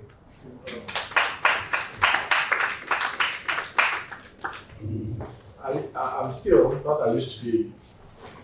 I am a member of the study group 20, IoT and smart cities of the ITU. And then, one of those days, a guy came up to me, I think it's from Netherlands, and said to me, "Gentlemen, do you really think that God did us a favor by inventing mobile phones?" He said this with a very deep sense of resignation. He was very careful what I was going to answer. So it's almost, I think I did not answer that question very well. I can't even remember what I answered. Did God do us a favor by inventing mobile phones? I don't know. Because we are now churning out data and the big data and the small data and all that. And wherever we go, we are tracked by Nextwear and so on and so forth. Now we have an hour for this program, and then we have less than 20 minutes. I came from a background that recognizes the unserved and underserved communities under the concept of universal access and service obligations. My friend, please permit me. I hope I have the privilege to actually introduce two people here. Yeah, Dr. Ibizo, please stand up. Okay, Dr. Ibizo was actually my direct report when I was in NCC. She's an amazing person in emerging technology. Okay, so she's adept in internet governance, and so if you are reading the IGF, mission and all that, she is the one. She just came back from. Tell us where you came back from. Norway. From Norway, where she went to talk about Nigeria and internet governance. Okay. Also, thank you so much for coming. So I would like to be a little bit democratic here, to recognize the unserved and the underserved communities, who are on this other side of this hall. To let us use the next 20 minutes and then talk to ourselves, okay, about how you feel. You have two approaches. One, you can just make your own contribution, okay, or you can ask questions that could be answered randomly. This is a learning field, okay? Nobody has the monopoly of knowledge. We have come here to share our knowledge and our experience. So you can start by indicating, but I would like to, with permission, take 2 minutes for Ibizo to tell us our experience in Norway, please. Okay? Because it's got a lot of things. Just in 2 minutes, don't say more than 2 minutes. I know you have a lot, but the highlights, because the internet space is very critical to AI adoption. You know that you've been working on digital global compact, am I correct? Yes. You've also been working on a lot of initiatives. Okay. So go ahead. So this is like the Ambushing you. yes. However, he talked about universal access, and I think usually the Nigerian delegation tries to have a session. So the Nigerian Internet Governance Forum had an open forum where we discussed universal access through digital literacy.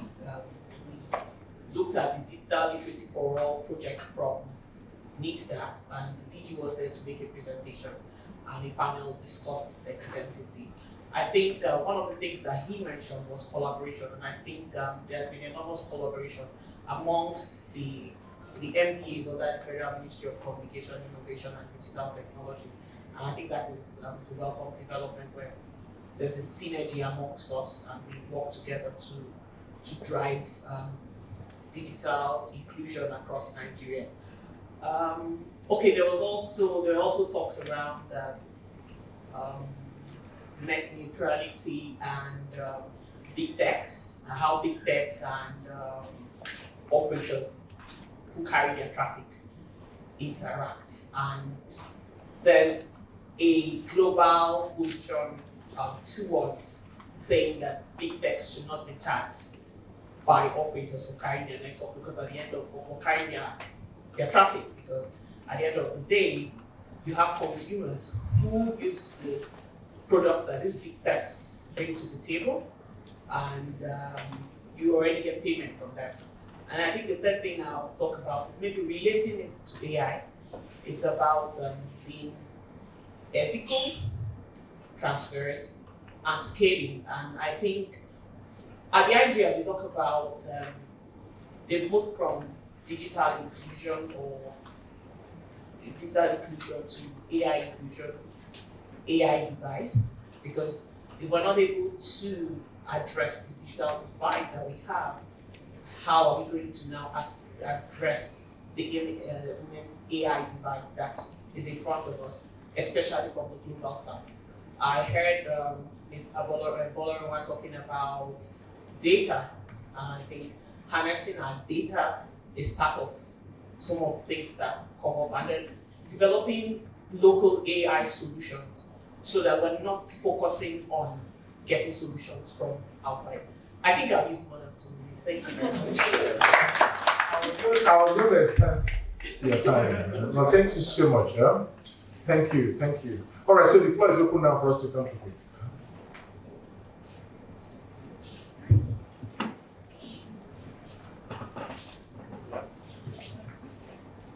Thank you very much. I'm very excited to be here, and we've heard so much about interventions. And I am going to be expressing my concern in the area of academics, because I'm from the Collaborative Center for Artificial Intelligence, Cosmopolitan University. The process here is actually online, and we have representatives here. We worry about the young generation and how they're coming, and that is why we have the Center for Artificial Intelligence at the university, and we try as much as possible to groom them from the onset with responsible use of AI. I was so happy when you talked about 3MTT, we were involved in most of those activities. But my concern, and I don't know if, especially Mr. today, Madam, you said something about MTN, FiberX, you talked about services, satisfying your customers, and so forth. That's fantastic. And next were technologies. We talked about the difficulty of getting enough data, and then you talked about open sources and so forth. And thank God, the last contribution talked about interventions, and I look at Ross. One of the things we really face when we discuss with students or stakeholders is the fact that we are having so much Western interference in our solutions. And I think maybe Google Robotics will be able to help us there. Our AI in Nigeria and most parts of Africa is weird. And I hope we understand what we mean by weird. Western intervention, educated, rich, and democratic. Meaning that we are trying to, use AI interventions that was trained, we talked about your AI models, that was trained in the West. If you look at ChatGPT, in academia, when we are discussing with our students and we see the way they try to provide solutions, by the way, we have a framework at the Cosmopolitan University, and that framework have a structure of how to use AI and how to create models, and we're using that to train the students. We talked about it briefly. We talked about processes, we talked about planning, we talked about evaluation, assessment, referencing, and so forth in the use of AI. We want to capture them more, okay? How do we mitigate the issue of using weird AI? That's my question. So, could you just out of interest? You define weird to mean, please. Okay. It's an acronym, right? Yes, it's an acronym. So, what is Western educated? Okay, let me explain. No, don't explain. Just tell us the full. The full, weird. Western, educated, industrialized, rich, democratic. Can I explain it? No. Okay, so I'm sure you added another question. Now, okay, so yes, that the question you're going to ask now is going to be on behalf of all of the understand community. And yes. We don't get lost. Yes, we don't lose context. But she's already started. So you can just Okay, good afternoon, ladies and gentlemen. My name is Faith Titus Okafumba. Yeah, so I just wanted to say this as an answer to the questions that have been asked, or most of our concerns here. Doctor, you spoke about getting to the underserved community, and we already have a challenge of, maybe no funding of AI wearables where you can embed chips to be able to collect data. So therefore, data collection is already a problem, and not just data collection, but how reliable that data is. So I want to see, and the question that came from her as well, that we make use of trained AI models from the US and other parts of the world. So therefore, the ones that are needed here should be the ones that are tailored to the problems that are already emanating from our terrain. So therefore, how can we even solve this problem? Like she did mention of having access to open source platforms. So I want to say that as much as we are being worried about these concerns, we already have solutions. Like for me, there's a platform we have developed and it's called Sodatics. And it has to do with research, survey, data collection, data monetization, and ownership. And now we are not leveraging wearables models. What we are leveraging here is blockchain and AI. And here, with your smartphone, let's say someone is, having some kind of symptom in the hospital and you want to collect data. So therefore, you do not need any of these wearables, but you can use the smartphone to be able to access this data from patients, where the AI can actually, because we have implemented a video-based and form-based feature, where you can actually call a patient or anybody anywhere, and you have one-on-one interaction with the person, and the AI that is being integrated in the platform is able to read the person's emotion and can also take some kind of, symptoms. And so such patient can answer those questions, and you put them in your database. And when you put them in this database, now the blockchain, that we use help to immunize this patient's data, making it non-accessible by any other person. So therefore, data privacy or protection is already, I would say, encouraged. And again, even the patient can also be incentivized, because once this patient releases this data, most of those data can be used, to modernize and build out other solutions that can help either to solve other problems. So these patients also have the opportunity to earn incentives from here, and thereby helping the patient to gain financial inclusion. So this solution is already working, and I am the founder. So if we can encourage solutions such as Sodatics, of course, we can really get data, from our terrain that can be used to solve most of these problems that we are faced with in this country. So that's my contribution. Thank you so much. Just a quick intervention from you. Yeah. So I would like to deal with some of the insights. I'm sure it is what.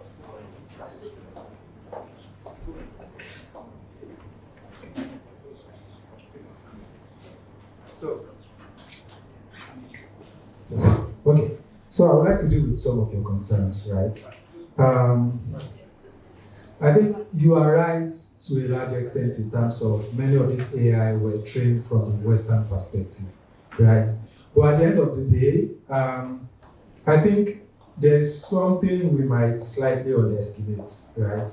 True, most of the data was trained from the Western perspective, but usually the large companies that own these models, they scrape the internet. So even right now, if you speak Igbo with ChatGPT, it will respond, I would not say as fluent as English, but enough to be convincing. So our data is in there. It is not that our data is not in there. So our data as available, although we've not generated because we came late into the internet game, right? So that's why our data is not as rich. There are many studies now that try to look at how rich, let's say, English compared to Portuguese, English compared to Yoruba, right? If English is 100%, I'm sure Yoruba will be around 80% in terms of ChatGPT being optimal in that regard. Now, the point is now, here right now, knowing that particular problem, how can we solve it? So there are many modes of approach, right? And one of the key one is called, we don't need to be technical, it's called Retriever Augmented Generation, RAG. And what RAG system does is, it tries to use your own database to improve what ChatGPT would give out. So let me give you an example. Today, if you are chatting with MTN's chatbot, right? MTN's chatbot could be powered by Gemini, could be powered by ChatGPT, could be powered by anybody. But MTN chatbot always stays on point with MTN's information. And the reason being because we use a system like RAG. Right? So for example, if you want to use this in your school, right? Your school has a lot of data, right? You need to capture all those data and have them in a database somewhere. So if you create a personalized AI for your usage, when a student goes there and says, what is blah, blah, blah, right? That question does not first go to ChatGPT. It goes to your database to retrieve relevant information, right? Then it goes to ChatGPT to say, can you respond to this question based on this information that has been given? So right now, today, I think you might find a lot of discrepancy if you are using ChatGPT directly, right? So my solution to that would be, we should aspire to create more indigenous solutions. Indigenous solutions does not mean you need to build from scratch. You can use ChatGPT API, but you can use a way where whenever your question, before your question gets to ChatGPT API, it actually first searches your database, right?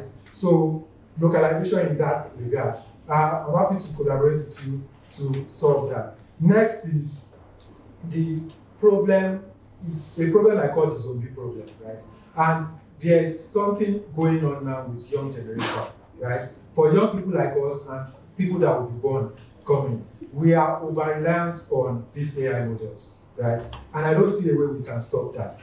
Now, that is a problem. Why? Because I've come across many young people right now that in speaking to, let's say, a young guy trying to speak to a girl, right? He now goes to ChatGPT to ask for advice. And you can't really fault them. Do you know the reason you can't fault them? Because by the time you speak some, let's say, English, and she's not really feeling it, you would have to go to ChatGPT for advice. Now, that causes a big problem, and that problem turns out to be the fact that many young ones will not rely on themselves as much, right?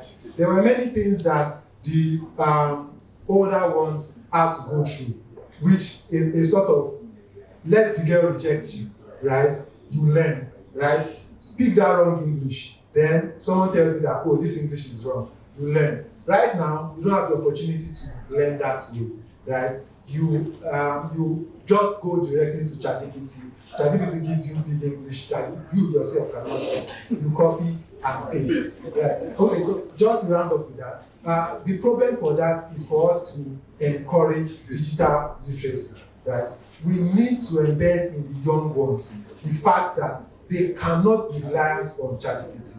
When we say AI adoption, we should be very specific that AI adoption should be in the work professional perspective, to help you with your Excel sheets, right?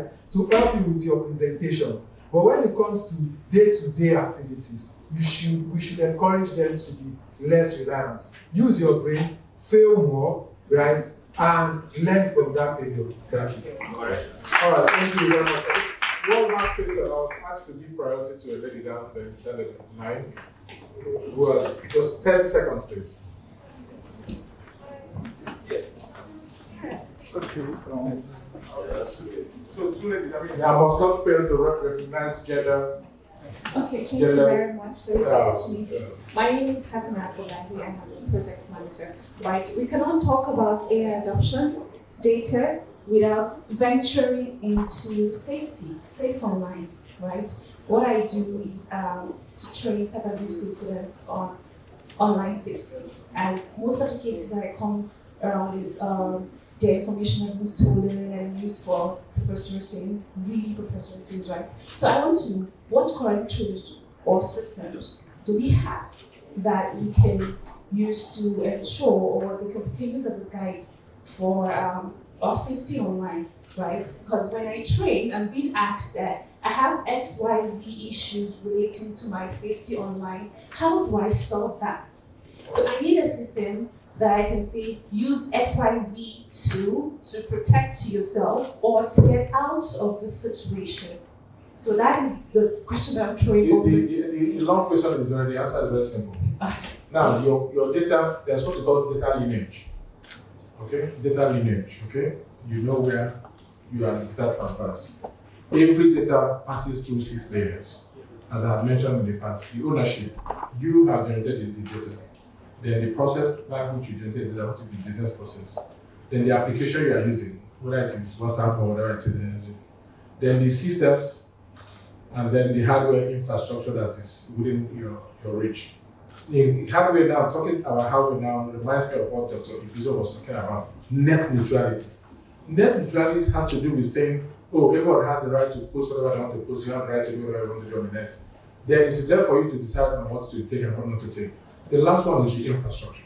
So the solution to the problem is that you have to have a framework that will be able to trace the data lineage in any service provision.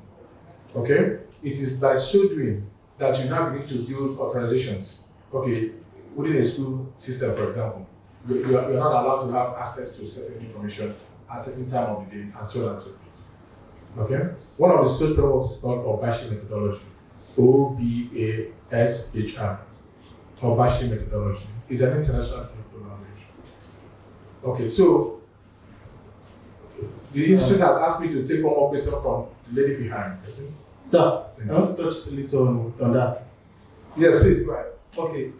She talked something about training younger people. So it's still apart from what he said now, there's still something about training the mind. Because social media is a weapon and it's also a tool, a safe tool. So it's how they train their mind to like, for example, there are things you want to see. You have to train your mind to it because these things, they are AI and they're also like kind of spirits. They see everything that is going through your mind. So after you've trained your mind to get some amount of data, those are the kind of data you see. So that's you being your safe space. If not, the internet is not a safe place, it's more like a weapon. Thank you. All right, so please, let us, 30 seconds, please. Okay, so I just wanted to find out, my name is Joyce Gomina with African Academy. And what we do, we say every child has a unique voice, we listen for it. And we've had the opportunity to partner with NICSA to train young children as young as primary schools, from primary 3 all the way. So how when we talk of the young ones, how young are we looking at? Because we've had tech challenges and tech competitions where very young children look at situations around them and prefer solutions, contributing to adoption of AI, contributing to tech and development and all of that. How young do we look at when we talk of adoption in primary schools, secondary schools, universities? And if that's the case, especially for the ministry, how well are we looking at how it's being adopted within the school systems, the structures that are being put in place to make sure it's ethical and it's used responsibly, and how well we are evaluating and assessing the data we are receiving, especially for girls in underserved communities. We've worked with girls in states like Gombe, Zuru, where is that, Kebbi, and most of them can't even type. They can't even do even basic stuff with technology, and then we're talking of AI. So I just want to know what the ministry has done in terms of, and to what's the youngest age we're looking at when it comes to adoption, and how we've seen that the structures are in place so that it's ethical. So we don't wait until they get to 3 TMM or sorry. There's a lot we're doing trying to now train these adults. Okay, so I think I know where you're going. Now, the problem here, which of course I will still recommend to this institute, is to talk about standardization. So please go to ISO standard, okay? ISO recommendation 19944 of 2020. Also read ISO standard 9920 version 1, okay? Now, this is talk about critical data paths and dependencies. They also address data usage statements and data lineage.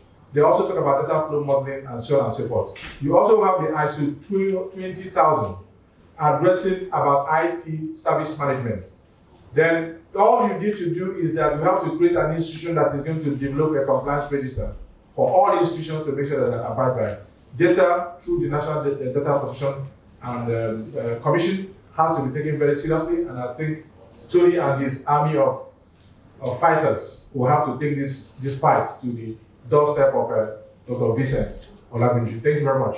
So now, one more final. If you say this, it's going to be a final. It's fine. I think that's and it is going to be used against you. Perfect. So I think that's why we're here, because I think there should be a clarification to your question. The two questions that came from this end about the indigenous and about using the Western data. Personally now, I am an indigenous innovator in medtech. I have 2 patents in medtech right in this country. I'm talking about it, and what we do is basically on big health issues like cancers. That's what we do. And when you're training on cancer, you need diagnostics results, diagnostic data, which cannot be fed from what she said. I mean, the second person that asked the question, that puts a contribution. You can't have such data. We need to go to the source. You need to go to the diagnosis center. And when I say diagnosis center, to get a pool of data, you need to go to the government facility to get that. And currently, when you go to the government facility here, they can't produce just a data for you. They don't keep any record. That's the truth. I've been to Luth, I've been to federal hospitals across the country. We can't fetch one data. At first, when we were developing, which is part of the problem that we had, we fetched data on the internet, and the whole result was biased. We have a biased training because we don't even know who wants the data, because we are working on breast cancer. These are the problems that we had. And we are indigenous innovators, or developers, and we want our products to be hard for our people. Because we believe that it's enough to depend on imported health solutions. We've never had that in the country. We all depend on imported machines. We want indigenous things. So how do we achieve that? So there's no how we will not still have support for these Western people, because we are not yet there. We are not yet there. That's good. So we still need support from that. That's good. And that doesn't cover us from also fetching our own indigenous, because we don't want biases. Fine, thank you very much. So that is why I think that these people are so wise. They did not invite the Bureau for Statistics to be here. Otherwise, you know, come here on the place and say, come on, who do I talking about? Therefore, give me a round of applause. No data. Okay, no data. No data. No data. And I'm going to do AI. Come on. So, with that, 1 minute each for our closing remarks. Okay, let me jump in at this point. There is a working group that the Honorable Minister is putting together, and it's actually the Indigenous AI Data Working Group, to see how we can get people across this country, government, private sector, to put together in a safe repository their own data.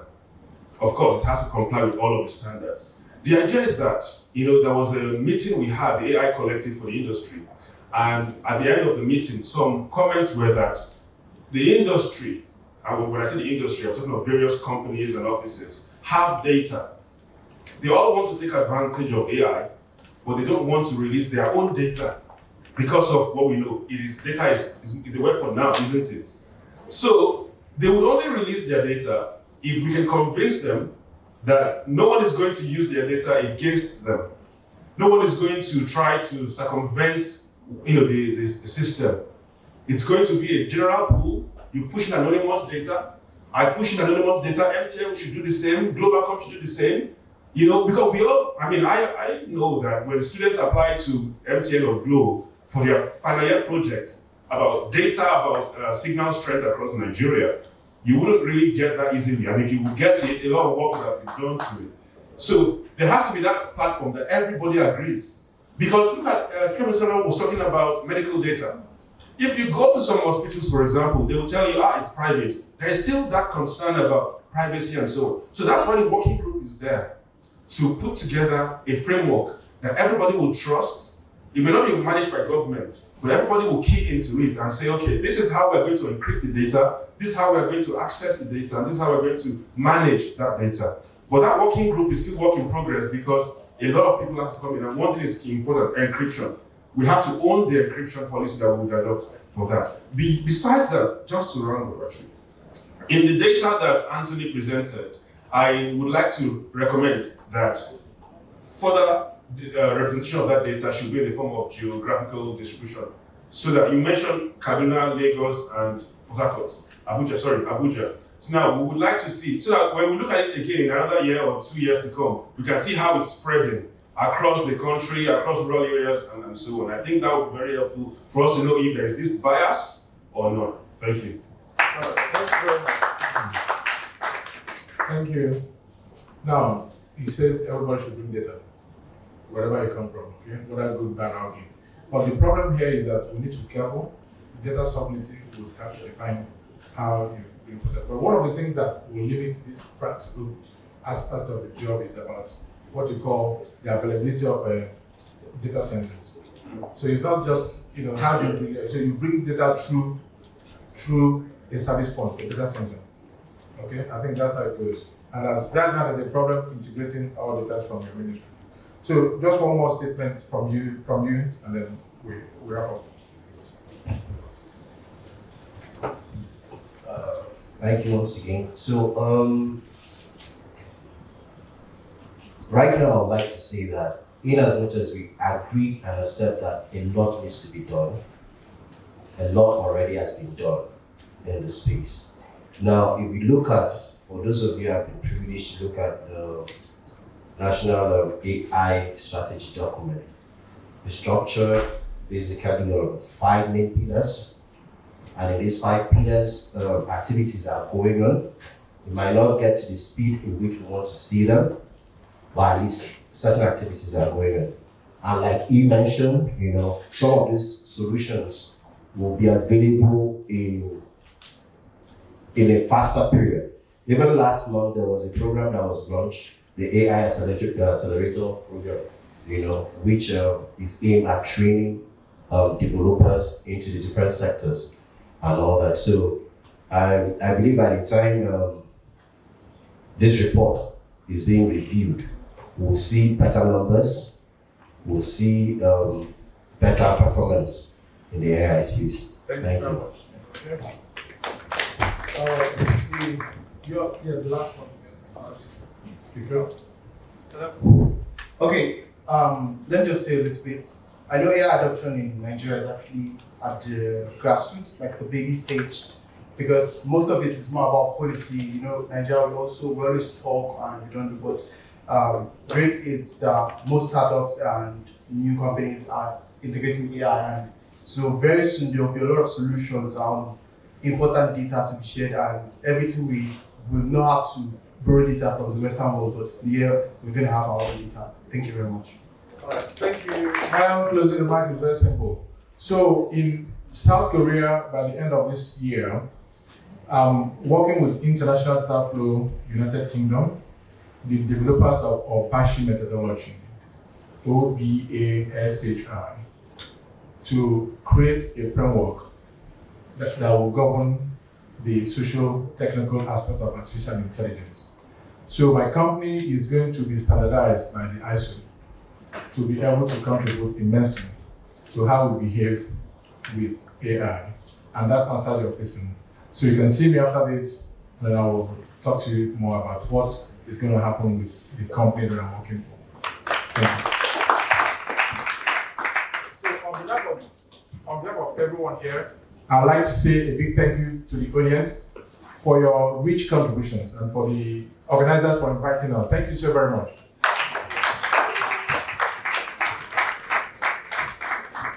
The Economies of Africa, and he'll be answering some of the questions that we might have in our hearts. His presentation will be around the risks, mitigation strategies, and data governance aspects of the report, after which we'll be going into another panel session. Ladies and gentlemen, please let's put our hands together as we welcome Dr. Adedeji Adeniro for his presentation. Good afternoon, everyone. Good afternoon, everyone. Good afternoon. So happy to see the discussion and the kind of enthusiasm about this. And I think it's really expected. There's been a lot of argument around what AI will be. AI is the next big thing. AI will change things. It will take control of the world. I mean, both very pessimistic and optimistic kind of view. I think we've had all of it. So my task this afternoon is also to jump on that discussion in terms of how do we make sure that AI, we can make the best out of AI. When we talked about, AI, why the decision making? I mean, as an economist, one of the first things they teach you in Econ 101 is do cost benefit analysis, right? Take a decision if the benefit is more than the cost. And that tells you that for everything that you have, for everything, there's always a cost. If you don't really speak about the costs very well, or if you don't inculcate the cost into your decision making, you can actually make a wrong steps and it can be very fatal.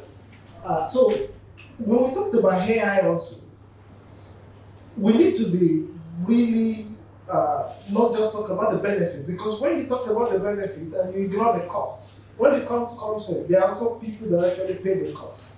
And when they pay the cost, it leads to a system that is really having a lot of distrust issue.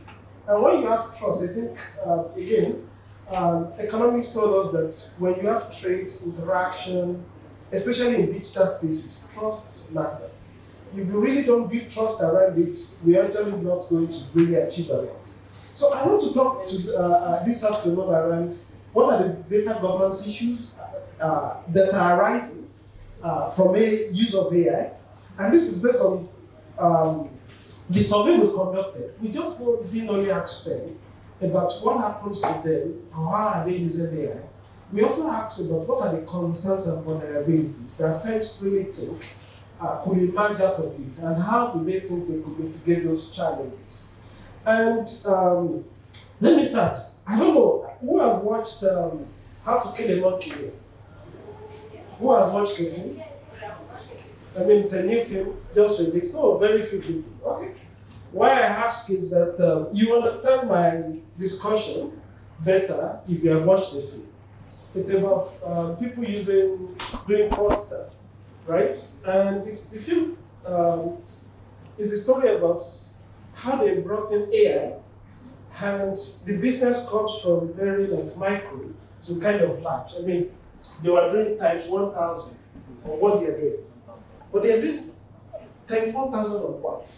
Frauds, the data breaches, the costs that could emerge out of data space. That's what it is. So the story of that movie is around the fact that AI, if we think about the problems that we are going to experience, or we have been experiencing in the digital space, we've seen a lot of people experiencing digital thefts. Deepfake would actually accelerate that. There's been a lot of data breaches that will increase. There's been a lot of data protection and data privacy that will also escalate. So when we think of any problem in the data governance spaces, you would really see that AI can amplify all of those problems. And the more we actually start taking action, the more we can do. And how do we take action? It's about evidence. And this is actually what we are going to be presenting to us this afternoon. So first, like we've said, AI is good for businesses, offering opportunities for efficiency, innovation, and also competitive advantage. But we have to be very, very realistic about the fact that it's not really costless. It will cost us something. And the cost will come in 2 ways. The economic cost, in terms of you need to spend. Currently, you guys spend about 1 trillion in terms of infrastructure investment to really cope with the cloud computing and infrastructure system that you need for AI. It's going to take more energy. It's going to take more water, right? It's going to take almost all more resources. So that's economic cost. But there are also other costs in terms of what about data privacy and security concerns, right? That escalate. What about algorithm biases and fairness issues that could emanate? What about ethical dilemmas in decision making? And what about the potential job displacement and workforce destruction? I think those are very valid concerns that we need to have as individuals, as government, and as businesses. And so we want to know how that potential, how much research businesses are thinking about this. But when you look at these costs, these challenges, it's critical to also think about the fact that we need to mitigate it. And when we talk about how do we manage risk from big data, we speak about data governance. At CSEA, we actually have a work stream we call data governance. And so we are biased a little bit, that's why we actually added this component to the question. So in this work stream we call data governance, we are looking at the very regional level, the African level. We are asking the question that first, the debate around digitalization in Africa tends to be, in terms of, for example, regulation, it tends to be rather, should we follow US system or should we follow China model? Or should we follow the EU model? Because those models, America has the laissez-faire, China has a very strong institution and national security emphasis. EU has a very strong human rights focus. What is Africa? So that's one question we are trying to ask over now. What should be African focus in terms of what we bring to what should be our own regional and national interest in AI governance? We can make a rule, but what interest are we defending in terms of when we enter that conversation? The second thing is the fact that as an economic institution working on development, we're also concerned about the fact that the debate and discussion around data governance tends to be really focused on human rights approach, which is the costs too. But we also need to emphasize the benefits, right? So how do we balance the two equations? Is certainly what we decide. So when we, in our institution, when we discuss data governance or when we discuss digitalization, we try to emphasize those two things, the benefits and the costs. And that's, the essence is not to really say that the cost is a distraction from us taking the right step in terms of really going there. But when we recognize the cost, we can actually take steps to minimize it. When we minimize it, the benefits really is going to grow, just like a businessman. You have the revenue, you have the cost, and you always try to really, how can I reduce the cost in order to make more profit? And that's actually why this is so important to us.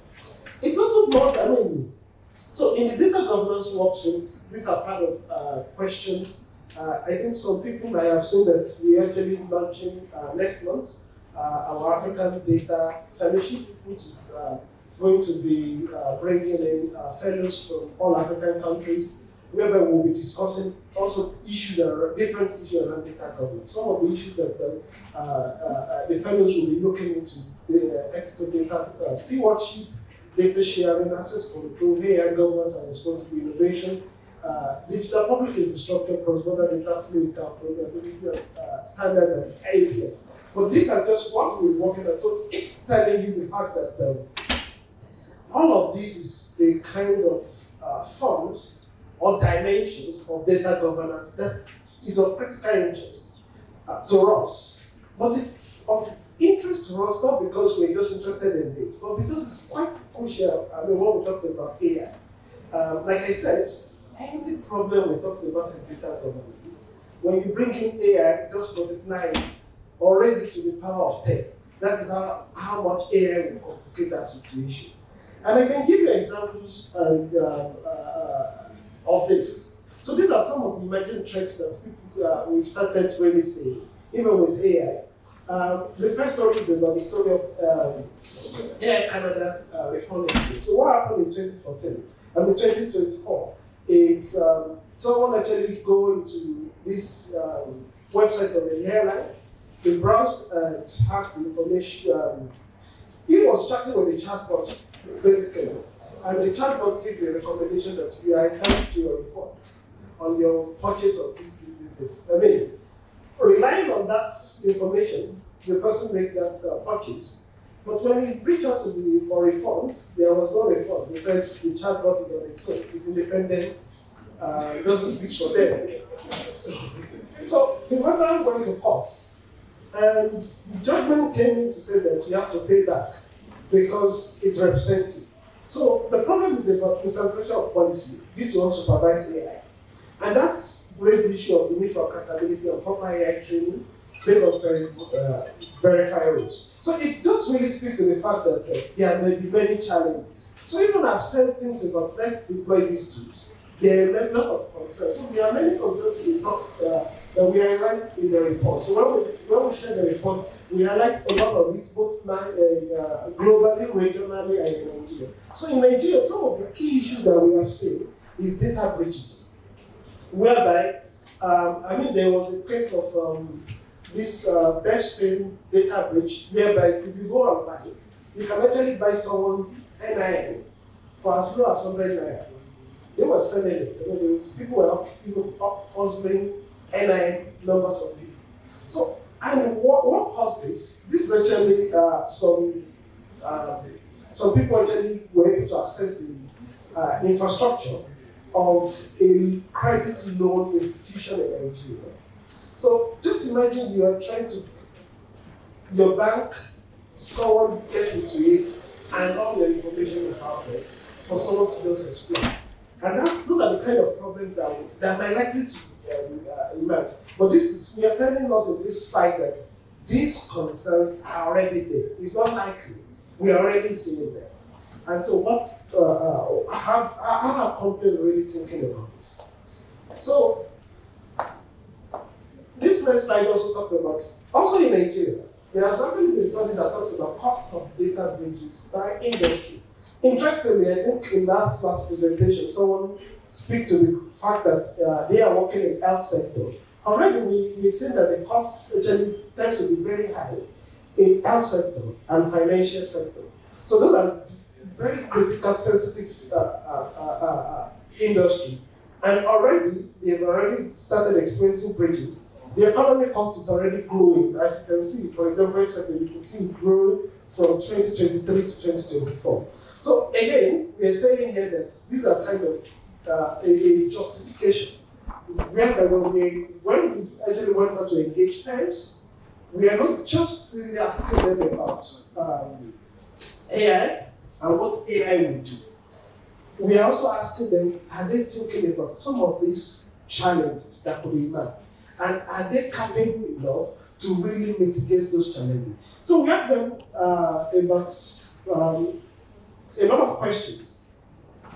So we asked them what specific concerns and vulnerabilities are associated with AI adoption from the experience. What are the key ethical concerns business have about adopting AI?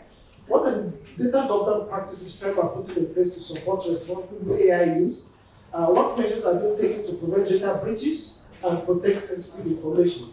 What measures are first implemented in response to the ethical consideration, and what are the strategies being used to manage and reduce the overall risks of AI adoption? So these are the questions that we asked under this model.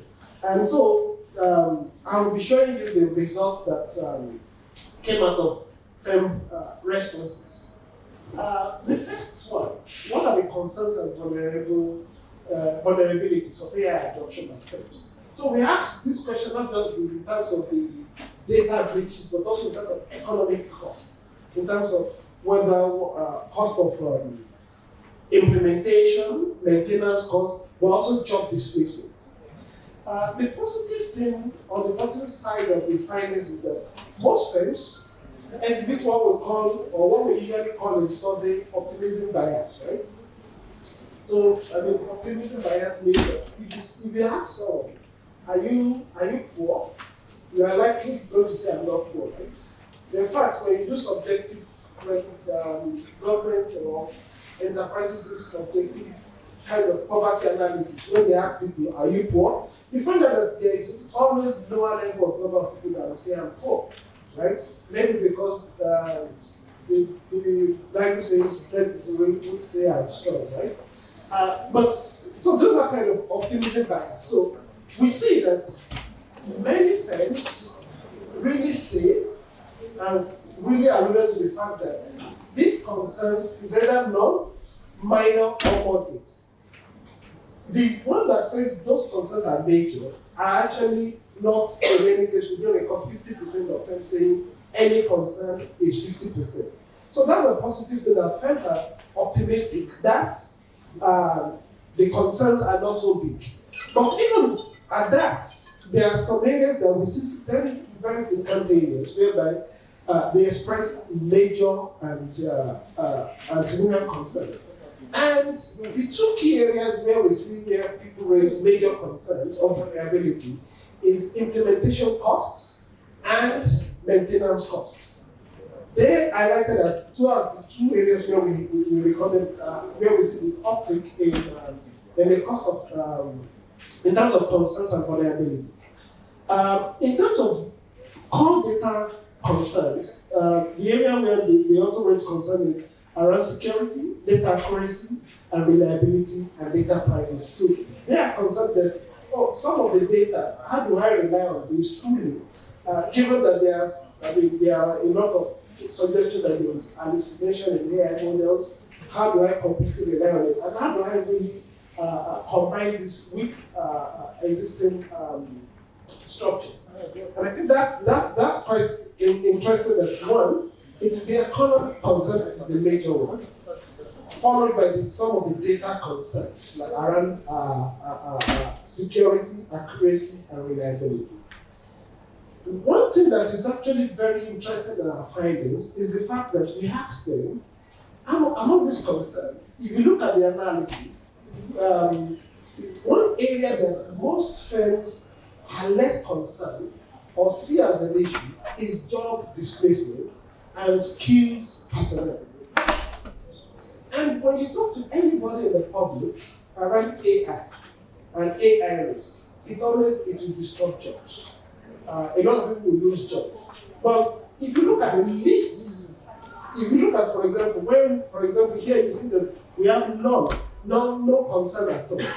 The lists, among one of the list areas where none of the people, when you see that, it's actually job displacements. That they are actually saying there is none in that. Many people say there is no concern in that. So when we look at this data, we are seeing a mismatch between what we tend to really hear about people and what firm is thinking. And we don't have an explanation for this, but there are a lot of ways we can think about it. For a firm, I think the concern is not actually job displacement. If I'm employing 100 people today, and with AI, 10 people can do the job, would I not let the 90 people go?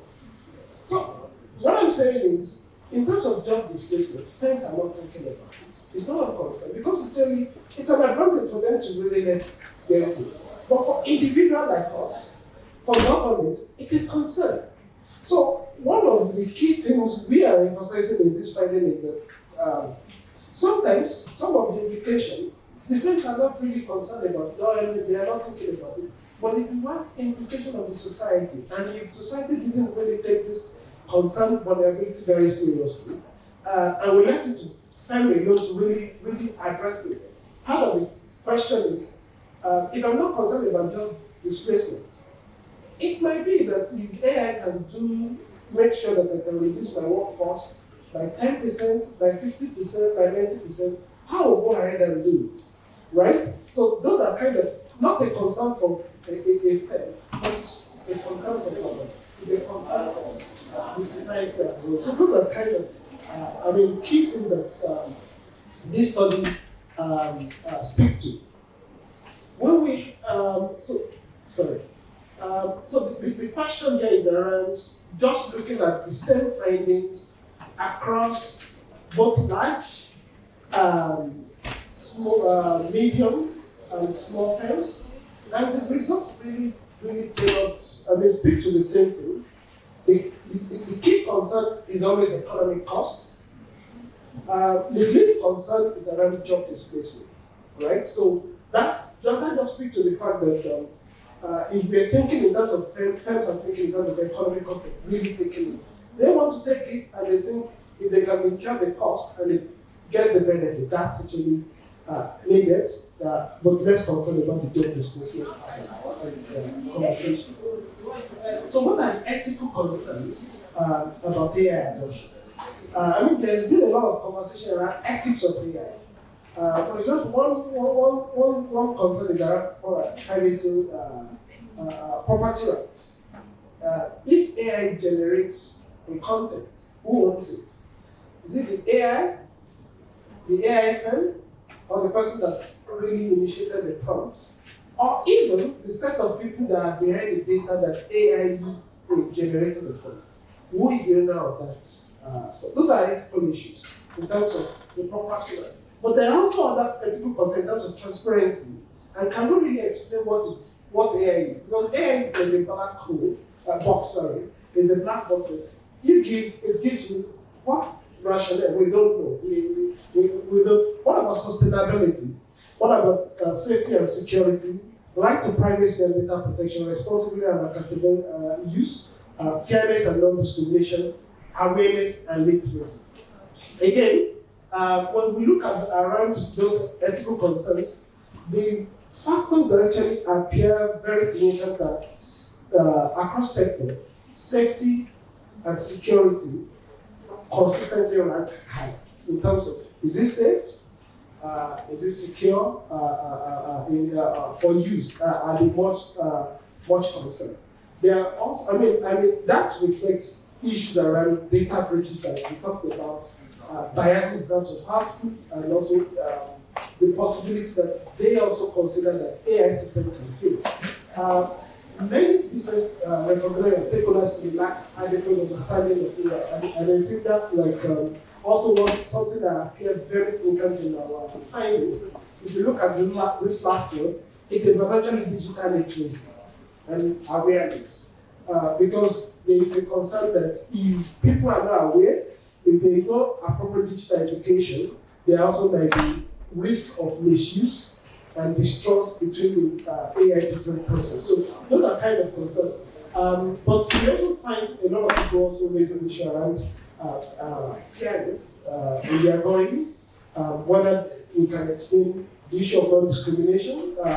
Those will receive less attention, but it also appears as part of something that stakeholders also highlighted. But the key thing really remains safety and security, and also the issue of awareness and literacy. When we do this, the result is most probably when you look at large firm. But I tend to look at what's happened between, say, for example, very large firm, very small firm. So you see the responses from very small firms tend to be really spread across those things. But for large firm, I think the result shows the issue of safety, data protection and privacy, responsibility and accountability in terms of AI uses as a very clear thing. You can see one difference is we see awareness and literacy as less of an issue with the large and medium scale firm, but more appearing for example, small firms. So in a way, it shows some little differences here and there among firms in terms of firm patterns. One key thing to just highlight today is the fact that most large firms, they have resources in order to onboard AI into their system and operation. So the concern, in our view, is about how to make sure that the breaches is actually the major concern.